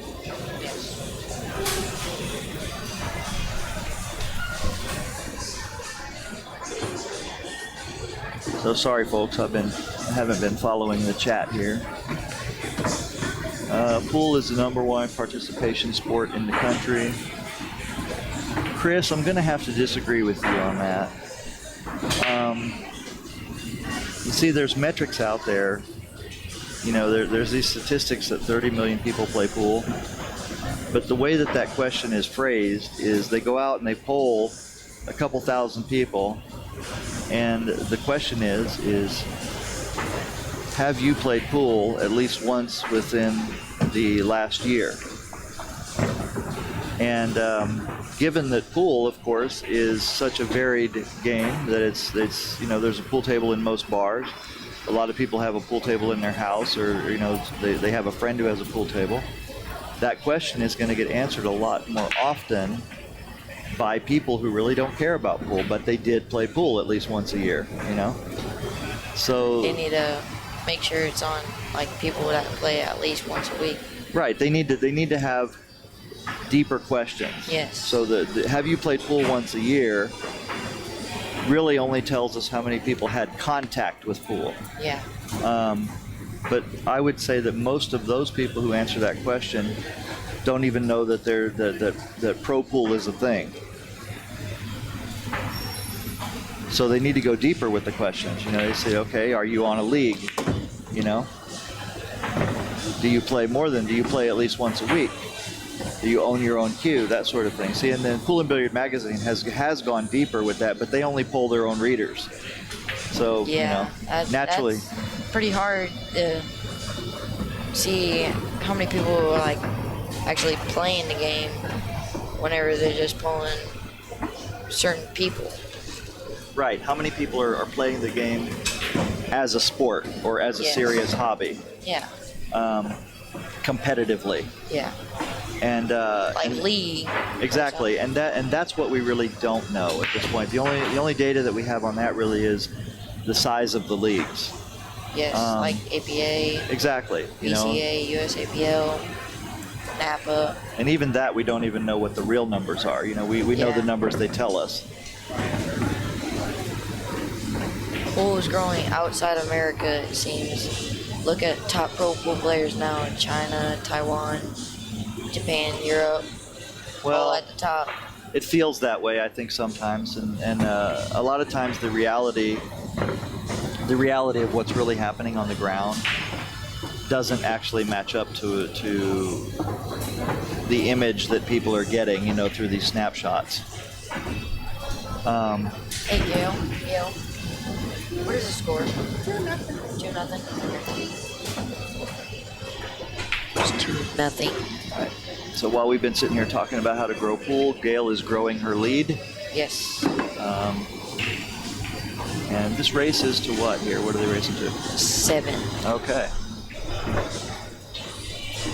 I guess they were racing 7 and 9 ball for women's too. Right. Just like 10 ball and men's.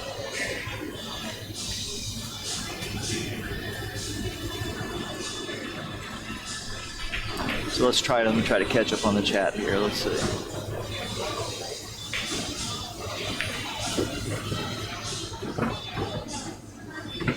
How many fans have raced a car? It's kind of like that too. Well,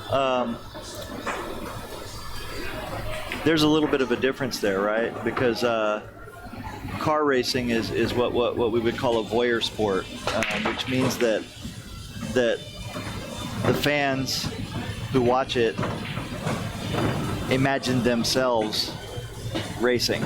Yeah. They like the excitement. They like to see the crashes. They like, they like to see How could you the like drama the that plays crashes? out. Well, because it's controlled. I mean, very rarely do people actually get hurt there. But the point is, why would you like to see someone hurt? Well, about close to getting hurt. I think it's that's a good question, really. Yeah. And I think that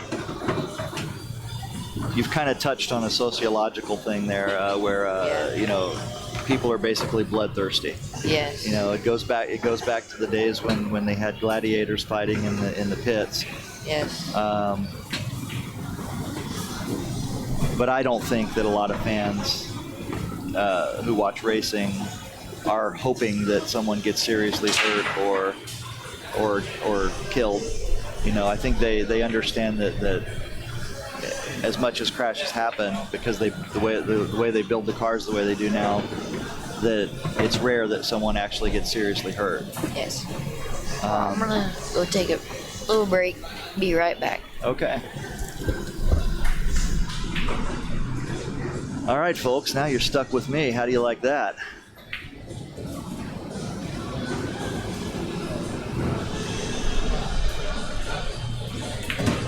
So I don't know about you guys, but I think we're looking at a little bit different Gail Eaton here as she plays 10 ball. You know, there's a little bit of a phenomena that happens, I think, sometimes, that you play to the level of your opponent. And I think that Gail was easing up on Veronica a little bit, maybe unintentionally. And it looks now that she's a lot more focused and her stroke is a lot more sure when she's playing position here in 10 ball.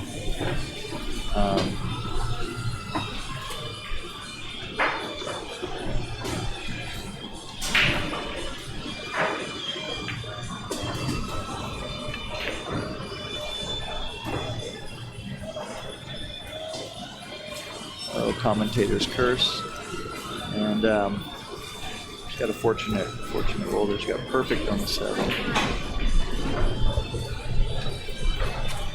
Gail, can you hear me when I'm commentating? I'm trying to keep it low.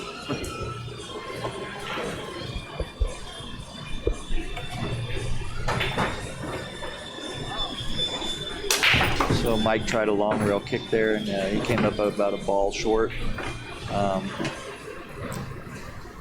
You know, going back to the argument earlier about kick shots and jump cues, you know, there's a good example right there of the 6 ball is really a big ball in that situation, and there are any number of kicking systems freely available to players that had Mike known any of those, rather than just trying to kick it by pure feel, that would have pretty much been an easy shot to do right there where the 6 ball was sitting.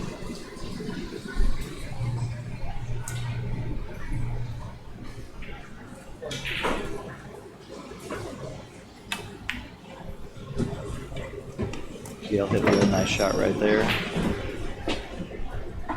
And it looks like she is going to go. I don't want to jinx her right here.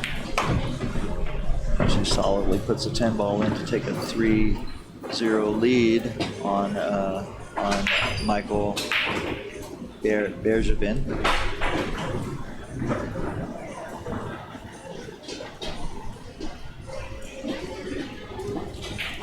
So yeah, guys, you guys in the chat are putting in a lot of good suggestions here. Let me ask you this: I'm going to throw out a challenge to everybody in the chat. You guys are here a lot. We see you on these chats all the time, and a lot of you we're known to each other. So here's the challenge, right?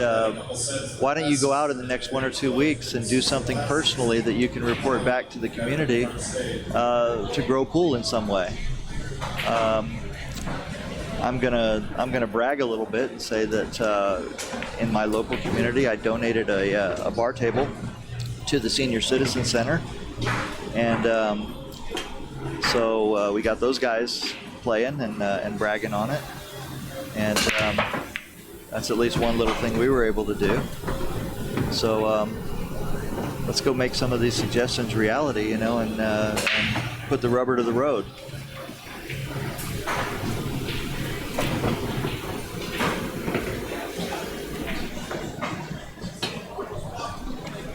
Tom Sen says there are no pool leagues here in Wichita Falls other than bar leagues. We would love to have BCA. Well, Tom, do you know that there's no barrier to entry for BCA?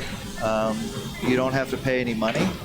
You can start up your own BCA league, and the BCA provides software to keep track of everything. Isn't BCA part of Fargo? Well, the BCA is using the Fargo ratings now, which is another good thing. But yes, that's one thing that BCA is doing, is using the Fargo ratings to make sure that everybody gets rated fairly and accurately. And Joe says, there you go, Joe. So there we go. You know, and if everybody does that and they report back, Oklahoma City has a thing. You guys can look it up. It's called OKC Best of Billiards. And it's basically an ongoing challenge match, ladder challenge. There's no real prize for being in first place or anything, but it's just it's basically a 9-ball and 8-ball challenge You have 3 sets. You have 2 sets, and if you split the sets, you play a 3rd set to see who determines the winner of the match. But that has resulted in thousands of games, hundreds of matches being played in many of the pool rooms, across maybe 5 or 6 pool rooms. And it's basically 3 guys who started it, and they continue to promote it and push it, and it's a grassroots thing. There's all kinds of things that people can do to get more people playing and keep people playing. So yeah, Joe, congratulations for doing what you can to get people playing 14-1.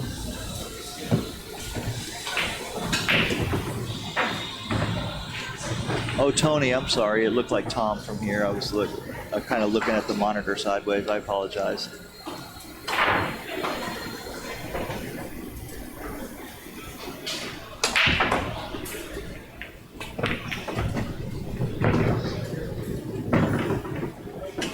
Well, Jay Leggett, junior league just for teens. You can't get anyone behind the idea. Well, here's something you could do, man. Find a way to put a table somewhere and go to the local schools and, or look up the guy in California who did he's doing the pool in high school. If you look on American Billiards Radio, Mr. Bond is the guy who does that, American Billiards Radio. There was a recent episode on the gentleman in California who has turned pool into an activity during school. They have he started it out at lunchtime pool, and I believe that he has it as an after-school activity now. It's endorsed by the school, and he's actually got people going to the junior nationals. Junior nationals where I'm playing at? I believe so. Yeah, he's people that have they played like a round-robin tournament, and cool. For the California State Champion, Junior State Championship.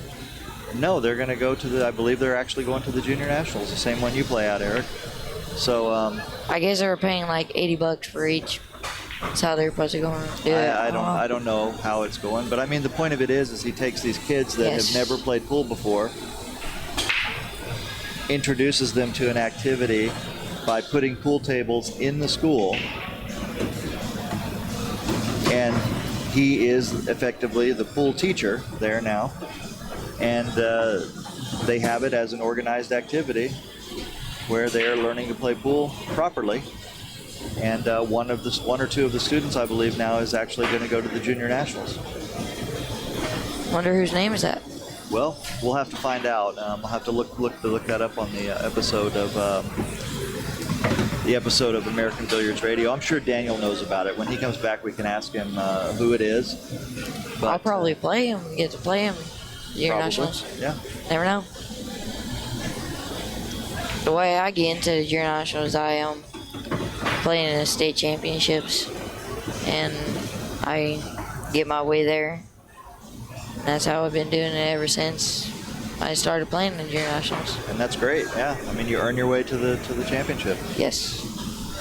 Joe says, what about standardization? Okay, so Michael takes a game there, so now it's 3-1. He's got on the board. That's a score. That's right. Okay. Just making sure. Yeah, I gave Gail her game last time. Okay. And standardization. Well, in terms of skill and actual rankings, that's what Fargo is doing right now. So, Joe, if you're not familiar with Fargo ratings, you can look them up at fargorate.com. And what Fargo Rate is attempting to do is basically rate every player according to give them a 3-digit number which rates their skill in comparison to every other player in the world. And the way that they do it is every player is literally connected to every other player in the world. So if you have any established Fargo rated player, you can say their name, and within like 3 to 6 degrees of separation, they can be linked to the highest rated professional player in the world. So you have there a way to compare skill levels between players, which results in a fairly accurate rating. And you can know how good somebody actually is with a number.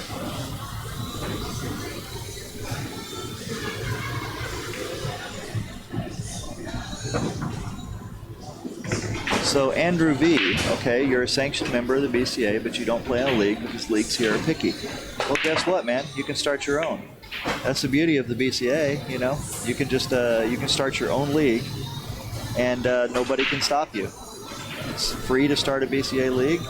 They give you everything that you need to do it, and if you don't like somebody else's league, you just start your own and grow it as much as you can.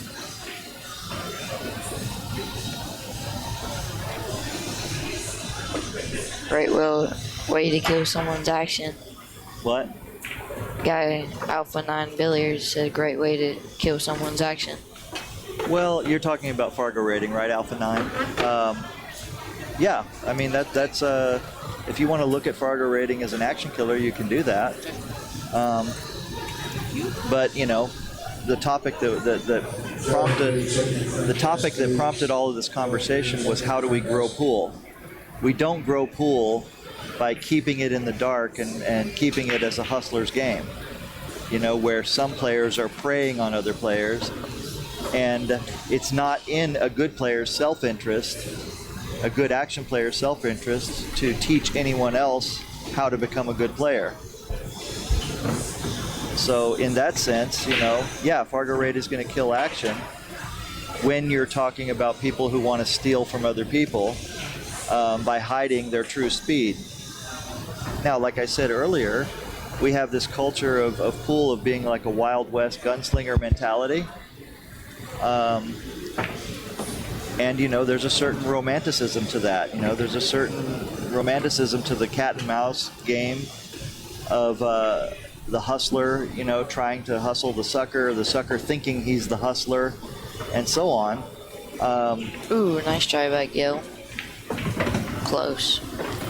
So.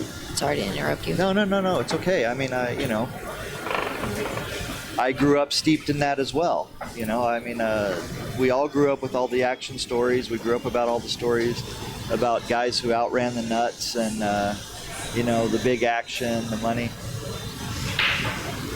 And those are all exciting stories, you know. They're exciting to imagine watching it. They're exciting to imagine us in that position. And you know, at every level of pool, we've all had our outrun the nut stories. We've all had our stories where we've had to face the pressure. You know, we've all had those stories where our paycheck's on the line. And I'm not going to deny that there's a certain adrenaline rush. There's a certain amount of dopamine that goes through your brain, you know, and gives you that really good feeling if you win. It's basically a high you can't buy. But if we really love this game and we really love it as a sport, we just can't keep it where it's a hustler's game. You know, we should want to have 20 world-class players in every pool room. You know, right now I believe there's 2 players in the world who are over 800 in Fargo. Wouldn't it be great if in, you know, 5 or 10 years that the average level of a pool player was 700 instead of 450?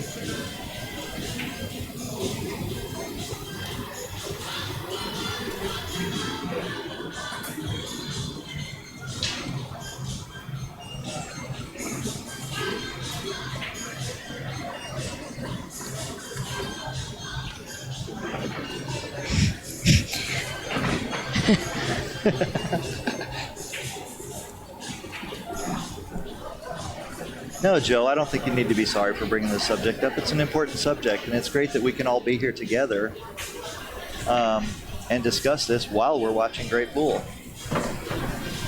Now, I got to admit, you know, I'm sitting here kind of getting on a soapbox about some of these topics and not really commentating on the match.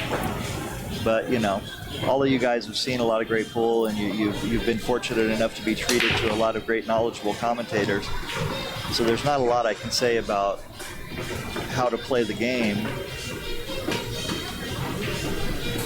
on this match or any match that I commentate on that hasn't been said before. But what I can talk about from a standpoint of being a veteran in the industry and a pool fan are things that I think we need to be thinking about a little bit deeper as a community to truly grow this game and grow the sport.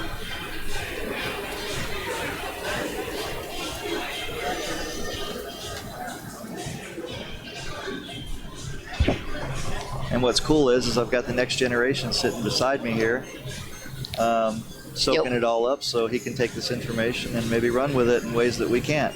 Yep. That's why I'm here.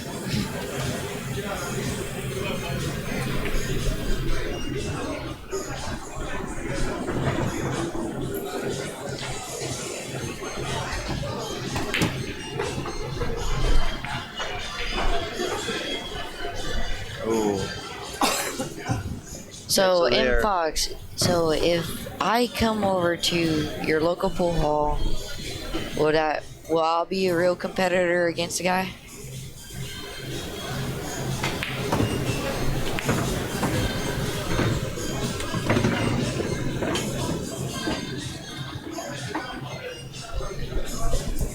Well, Eric, if I know you're Fargo and I know that guy's Fargo, I can tell you. Oh, I haven't been playing in what was it? Well, get yourself rated. I'm like a 520 right now. Okay, are you established? Do you have 200 games in? I haven't played it. I don't play in the league. Well, look yourself up and see what you got. I was like a 4 something on the thing. I played a long time ago. It was a while back. Well, see what it says. Maybe you need to find some tournaments that are reporting to Fargo and get in them so you can get rated. And that'll give you a real good indication of where you stand against any other player. Yeah. Of course, it's not always going to be exact, and there's always going to be outliers. But it's definitely going to give you something to start with. That was my old one. Okay, your old one? Oh, so you got 2 profiles in here. Okay, yeah. So you need to get that cleared up, first of all. Because I haven't played in a while. Right. So you got no robustness there, so that accounts pretty much nothing. This one says 417, and you got 186 robustness. So this is the one right here where you need to get a hold of Fargo. Mike Page is on Facebook, that's his name. Okay. And tell him that he needs to delete this account right there that has no games in it, and only use this account, and make sure you need 14 more games to be established, and that would tell you where you sit compared to all the other players in the world right now, and then you'll know kind of. So how do I get my Fargo rating up? You need to play in tournaments that let Mike Page know that are public, where the data from the tournament is publicly available. Okay. In terms of exactly how the sets went, what the scores were, so that he can put that when he inputs that information, all the sets that you played, all those games that you played will go in, and you only need 14 more games to be established. Okay. And established means basically that if you get 200 games in, they feel that pretty much is enough games to have a fairly accurate rating for you. A lot of us feel like maybe there should be more games, but that's a topic for debate.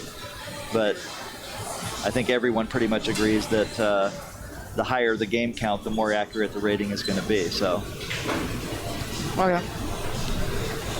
Hopefully my dad can start a BCA league at my pool hall. Absolutely. Our pool hall well, it's not our pool hall.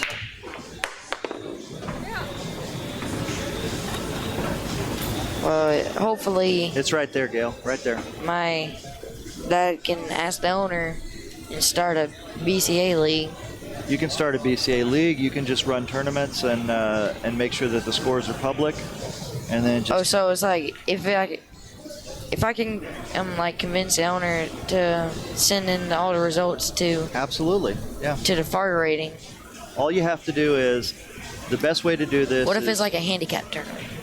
Because that's all they do. It doesn't matter as long as the actual scores are on there. So like if I win 8-1, he can send it up to Fargo. Right, but you need to make sure they do it where the handicap part of it's not reported. So if you, for example, if you have to go to 9 and your opponent has to go to 6, Yes. and you win the set 9-5, for example, Yeah. so hill, it shouldn't be reported as 9-8 with that handicap included. It should just be reported as the actual number of games that you played, which would be 9-5. Okay. So could I just report the games up to? No, you can't do your own individual thing like that. It has to be actual tournaments that are publicly reported. So as Mike Page says, in the sunshine, so that it's out in the open for everybody to see. Okay. So I'm gonna have to like convince the owner of the pool to Sure. do that. So how does he do that? Well, most people these days they will go to they'll go to an online tournament bracket software. I'm trying to think of what that's called now. It's CompuSport? no. It's doggone it. Somebody out there tell me what that tournament bracket is online. But anyway, it's like a little weird spelling of something, but I'll remember it in a minute. Anyway, they use an online tournament bracket where the names of the people and the scores, the match results can be reported, kept, a record of it kept there, and then they give Mike Page the link to that tournament bracket so that he can go in and then import the scores. Okay. Now, some people are taking it a step further, and they will actually put those scores into a spreadsheet format that makes it easy for Mike Page to import it into the Fargo system. So either way would work. Okay. I'll ask him if he could do it.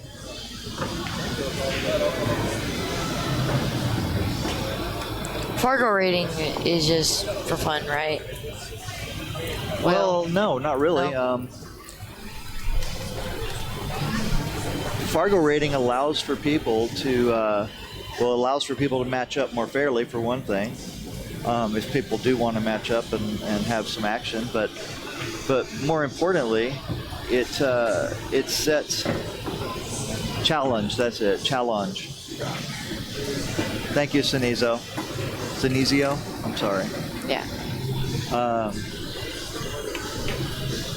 Yeah, and William Larson also put up their league pool stats. So, yeah, Andrew V, getting a Fargo rating up is not easy if there's not a lot of people in your local area who are running the tournaments in the open and reporting them to Fargo. Basically when I say report to Fargo, that means, letting Mike know that tournament exists or the brackets exist.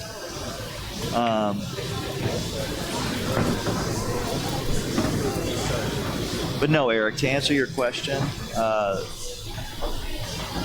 the end goal here for Fargo, I think, is to basically be able to build on the data so that you could have tournaments at every level where you don't have to worry about people coming in to rob the tournament. You don't have a constant stream of energy and time wasted on trying to figure out who belongs at that level and who doesn't. Yeah. And it allows players at any given level to see where they need to go to get to the next level. Okay. So, for example, Shane Van Boning is an 830. Sky Woodward, I believe, is a 780 or 790 or something. I think it is 777. Seven's a good number. I bet he wants to stay right there for that lucky number. But you know Sky really well, right? Yeah. So right now you have a 186 game robustness, which puts you, and you're a 4-4. What does it say on your thing? 417. Are you 417? Yeah. Yeah. That's definitely not right. Well, maybe it is, maybe it isn't. It's probably not. You Probably said it's not. based on older data. Yeah, it's based on like 2012 data. Right. And so one thing Fargo is good at is giving you a snapshot of where you were at based on the data that it has. So it can't exactly tell you where you are right now. So for example, 779, okay. So Skylar's 779. But let's say, for example, that, let's say you're a 550 or a 600 or whatever, right? Yeah. If you know, for example, what level that really is, like the players around you who are that level, Yeah. and you know that Skylar's a 779, and you know how he plays, then you have a very, very accurate picture of where you need to go, what you need to do to get to Skylar's level. You know what I mean? Yeah. Whereas, So I pretty much just need to get more games in. yeah, more current games. More current games. Right. So for example, right now, let's say for example that you're 550, 600 speed player, just for the sake of conversation. But you don't have any recent games in that show that. So right now you're, what was it, a 414? 417. 417. So you're a 417. Let's say that you get 50 or 60 games in where you show good results against 600 speed players. Yeah. So 550, 600, you're either losing to them where it's hill or you're beating them hill. That's going to make your Fargo rating go up very quickly because it's going to readjust to the new reality of where you are. Okay.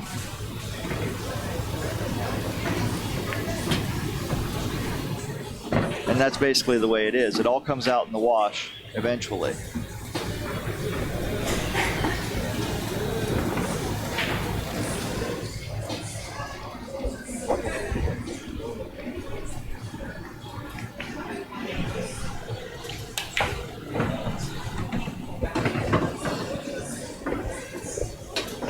Alrighty.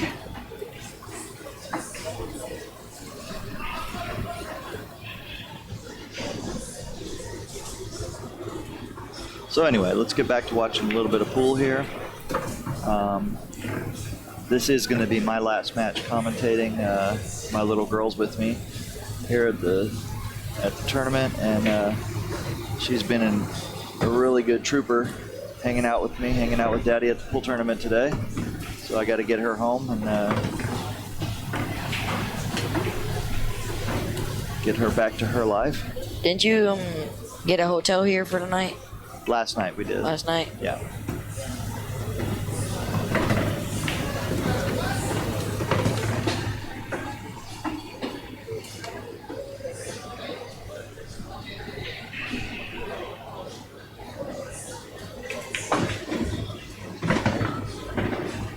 Gail hit that shot really good. This is just a touch tricky right here, but I think she'll be just fine. Yeah. She basically needs to hit this with a draw with just a tiny touch of low left. There you go. Oops. Kind of caught it a little thin there.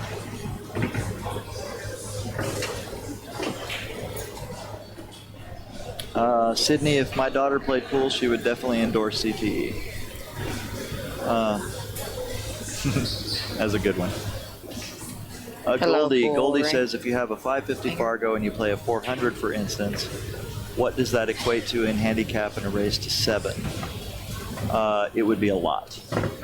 So basically Fargo has two methods of figuring out the handicap between players. They have one button that says find a fair match, and when you put in two players' ratings, it'll come back with a match chart. Race to 13. Michael takes that game right there, so that makes it 4-2 for Gail. She's still maintaining a 2-game lead.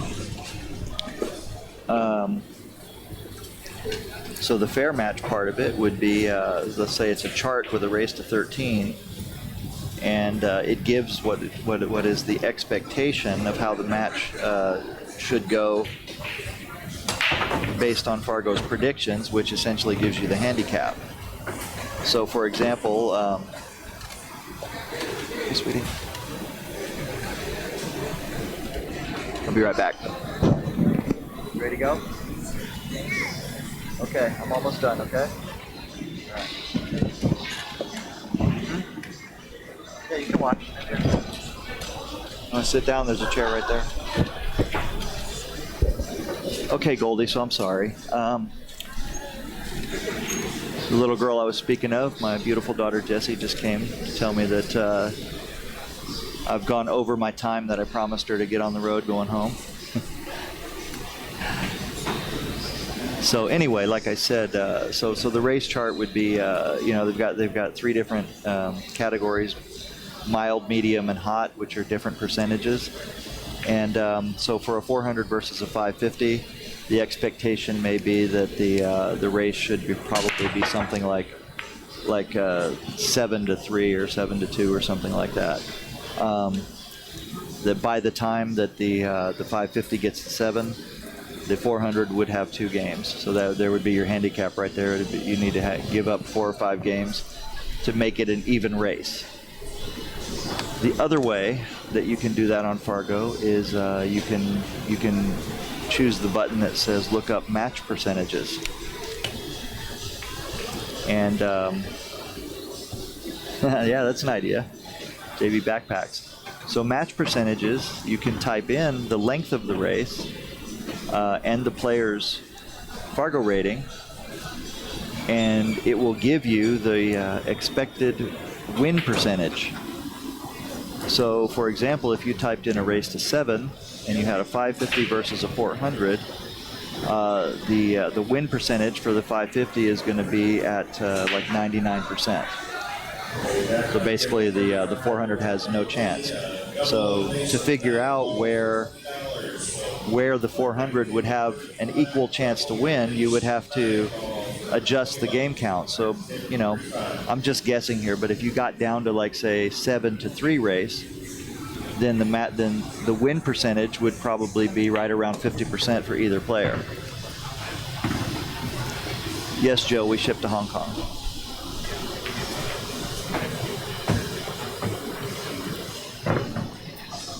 Don't you have like a Chinese looking case over there? We do, yeah. I saw like Chinese symbols on it.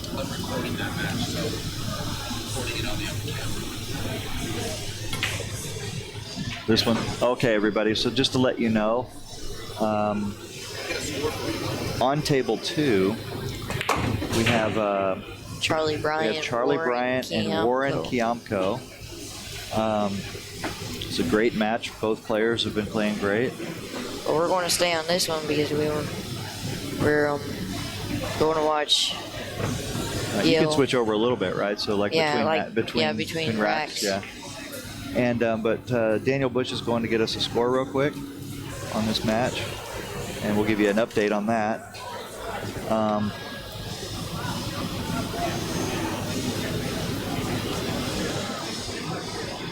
Let me see if I can get that score real quick.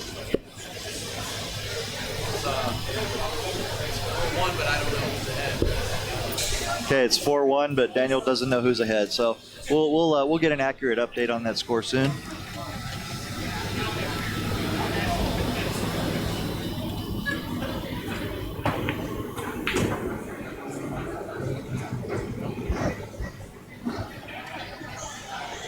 So yeah, go look at Fargo. I think you guys, once you really get into it and you read all about it, I think you guys, a lot of you guys might change your minds if you're on the fence about it. And if you don't know anything about it, I think you'll be impressed. But for me personally, I find it to be an excellent system for accurately rating the players and knowing where you stand.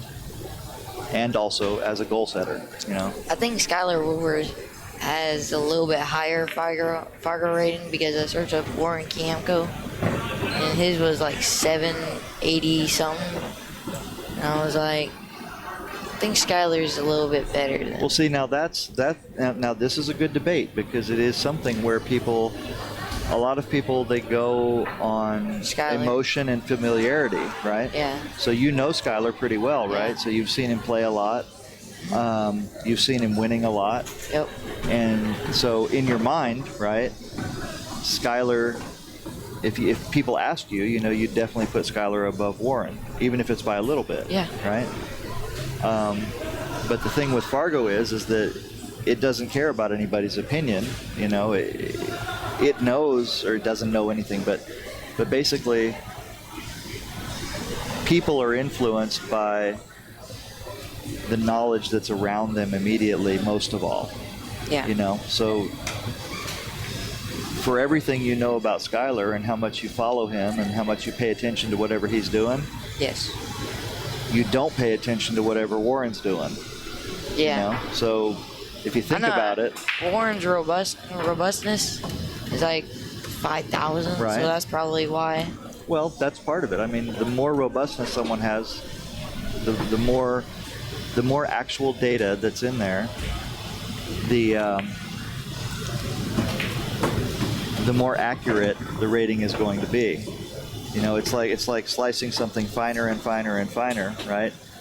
If you took an orange, for example, right, and you cut it into 4 pieces, Yeah. you're not really going to be able to see a lot of structure of that orange, right? But if you sliced it into like 100 slices, real thin, Yeah. then you'd be able to see every little thing that made that orange up. Yep. And that's basically what we're looking at here.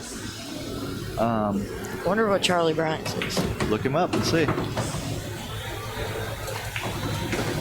See, one good thing about this is that you can play around with this. You can look up these matches. So it's 10 ball. It's a race to 9 or 7. It's a race to 7. Yep. And you can see what is the prediction. Okay, Charlie's so is Gail 7. just won this game over here, so it's 5-2. Charlie's is 747. Okay, a 747. Now let's play with something here. Let me show you something that we can do here. So let's go home on here, and let's go to find match odds. Okay. So now we're going to put in, what's Warren? 787, Yes. and Charlie's a 747. Okay. We're going to put them both in as a race to 7, right? Yes. And it's a little tricky right there. You got to kind of, there we go.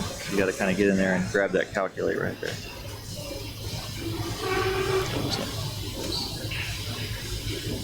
There you go.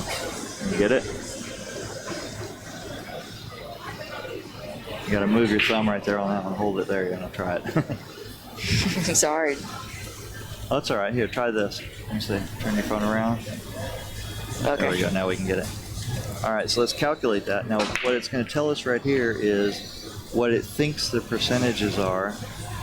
So according to Fargo, right, the percentages are 69% chance for Warren to win, 30% chance for Charlie to win, based on their relative skill levels here, right? Now, Yep. something to keep in mind, though, is that the percentages change. So we could go through this match. I don't know what the score is right now. I don't know who's at 4, who's at 1. But as they change, it effectively becomes a new race. You know? So if Charlie wins the first game, now he's only got to go to 6. Let's take a look at that and see what that would be. So it really gets interesting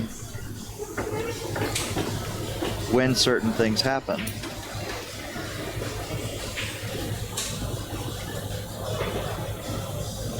So now let's see what it would be, for example. See how it changes? Yeah. So Charlie's win percentage chances go up, Warren's go down. So now it's a lot closer, 58 to 42. If Charlie wins the first game, now he only has to go to 6, Warren still has to go to 7. Yep. So if I'm like, I know my Fargo rating is not what it used to be. Oh, that's my dad. Hello, Mr. Roberts. So like, right now I would probably be.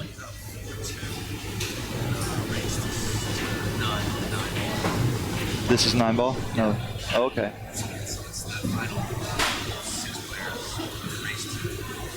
Okay. All right. So the game is actually 9 ball, and Charlie is up 4-2. Okay. But so if like I'm a. I agree, like, Goldie 987.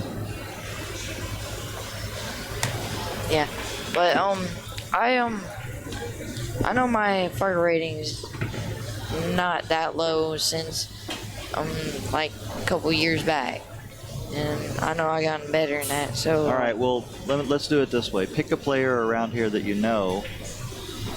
Look up his Fargo and think about how you would play that player. Is there anybody around here that you know that you feel like you're pretty even with as a player? And then see if they have a Fargo, and that'll kind of give you an idea of maybe where you should be.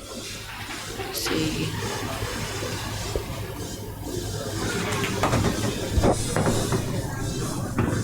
I really don't know.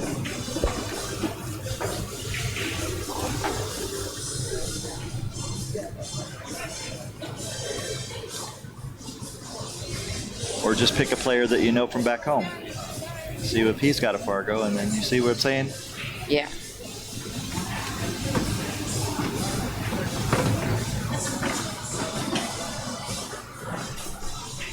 See, that's what I did a couple years ago when I first heard Okay, about so- this Fargo. I'm around 536 with this guy. I know I can play pretty much even with him. Okay, and he's a 530, 536. Okay, Yeah. so there you go. That's a good starting point. So use that, Yeah. and then you can calculate. You know, you So, can put like- in against other people and see where you should be, or basically what the system kind of predicts. how So the like match if should I'm go. going against Joey Gray, just want to see what it did. And what is Joey, about a 730? Yeah, 747. Okay. We're going to 8. Yeah, the percentage there is going to be pretty much 0 chance for you to win. Probably. Go ahead and hit the calculate button again. No, there you go. So you've got a 0.3 chance Wow. to win, and he's got 99. So what if I'm up like 5? No, we'll race to 3. Right, there you go. Now it's going to look a lot better. See that? Wow. And there you go. Now, if you wanted to figure out where does it need to be to where we both have about an equal chance to win, you'll need to adjust it until you get to So like find 1. that percentage. I like need to race to 1. Okay, so it's like 81. Something. But yeah, that's pretty cool. I'll be using that quite a bit.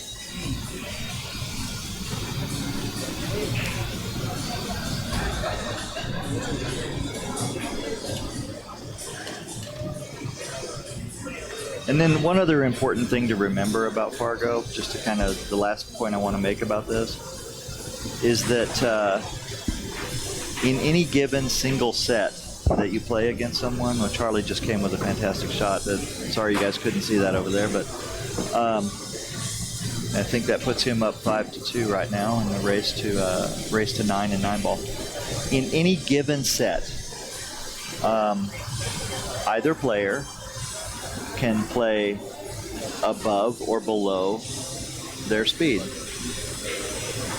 So it only takes a few mistakes for them to play, if a guy's a 750, it only takes a few mistakes for him to play actually at like a 710 level or something, right? Yeah. And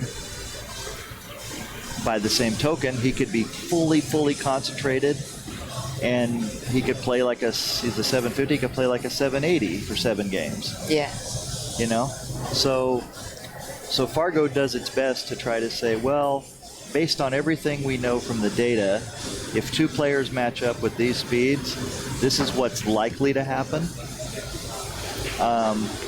But it absolutely cannot predict what is going to happen, if that makes sense. Yeah. And that's why I said, you have to pay attention to how the odds change. If you come out of the gate as the weaker player, but for some reason you got your head together, the balls lay right, and you come out and you get a 3-0 lead. Yeah. Now the odds change, you know, obviously better in your favor if you can hold on to it, you know. Oh, well, I guess it was over. I guess we missed one game. We missed a game? Yeah, but Gail Eaton wins 7-2. Did a 10 ball just go in somewhere? Okay. Yeah. So. I want to switch over to table 2 and Yes. let's look at that match now. Watch Warren. So Warren's the better player on paper, right? But he's behind right now, and significantly behind in a race to 9. And I believe it's alternate breaks too, so it makes it that much tougher.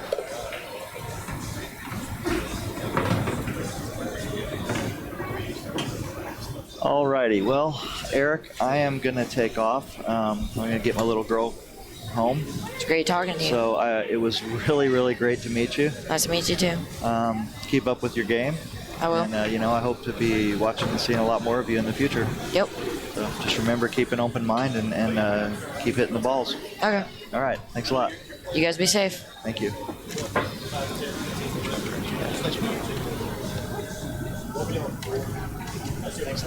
You're welcome.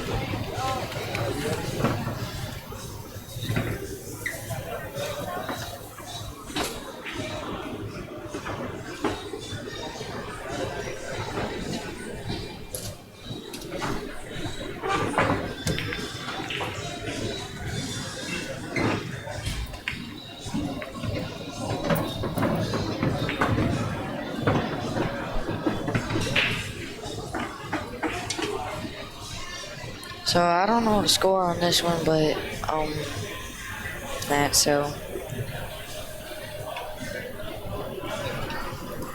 Want to start a new file? Did you already do that? No.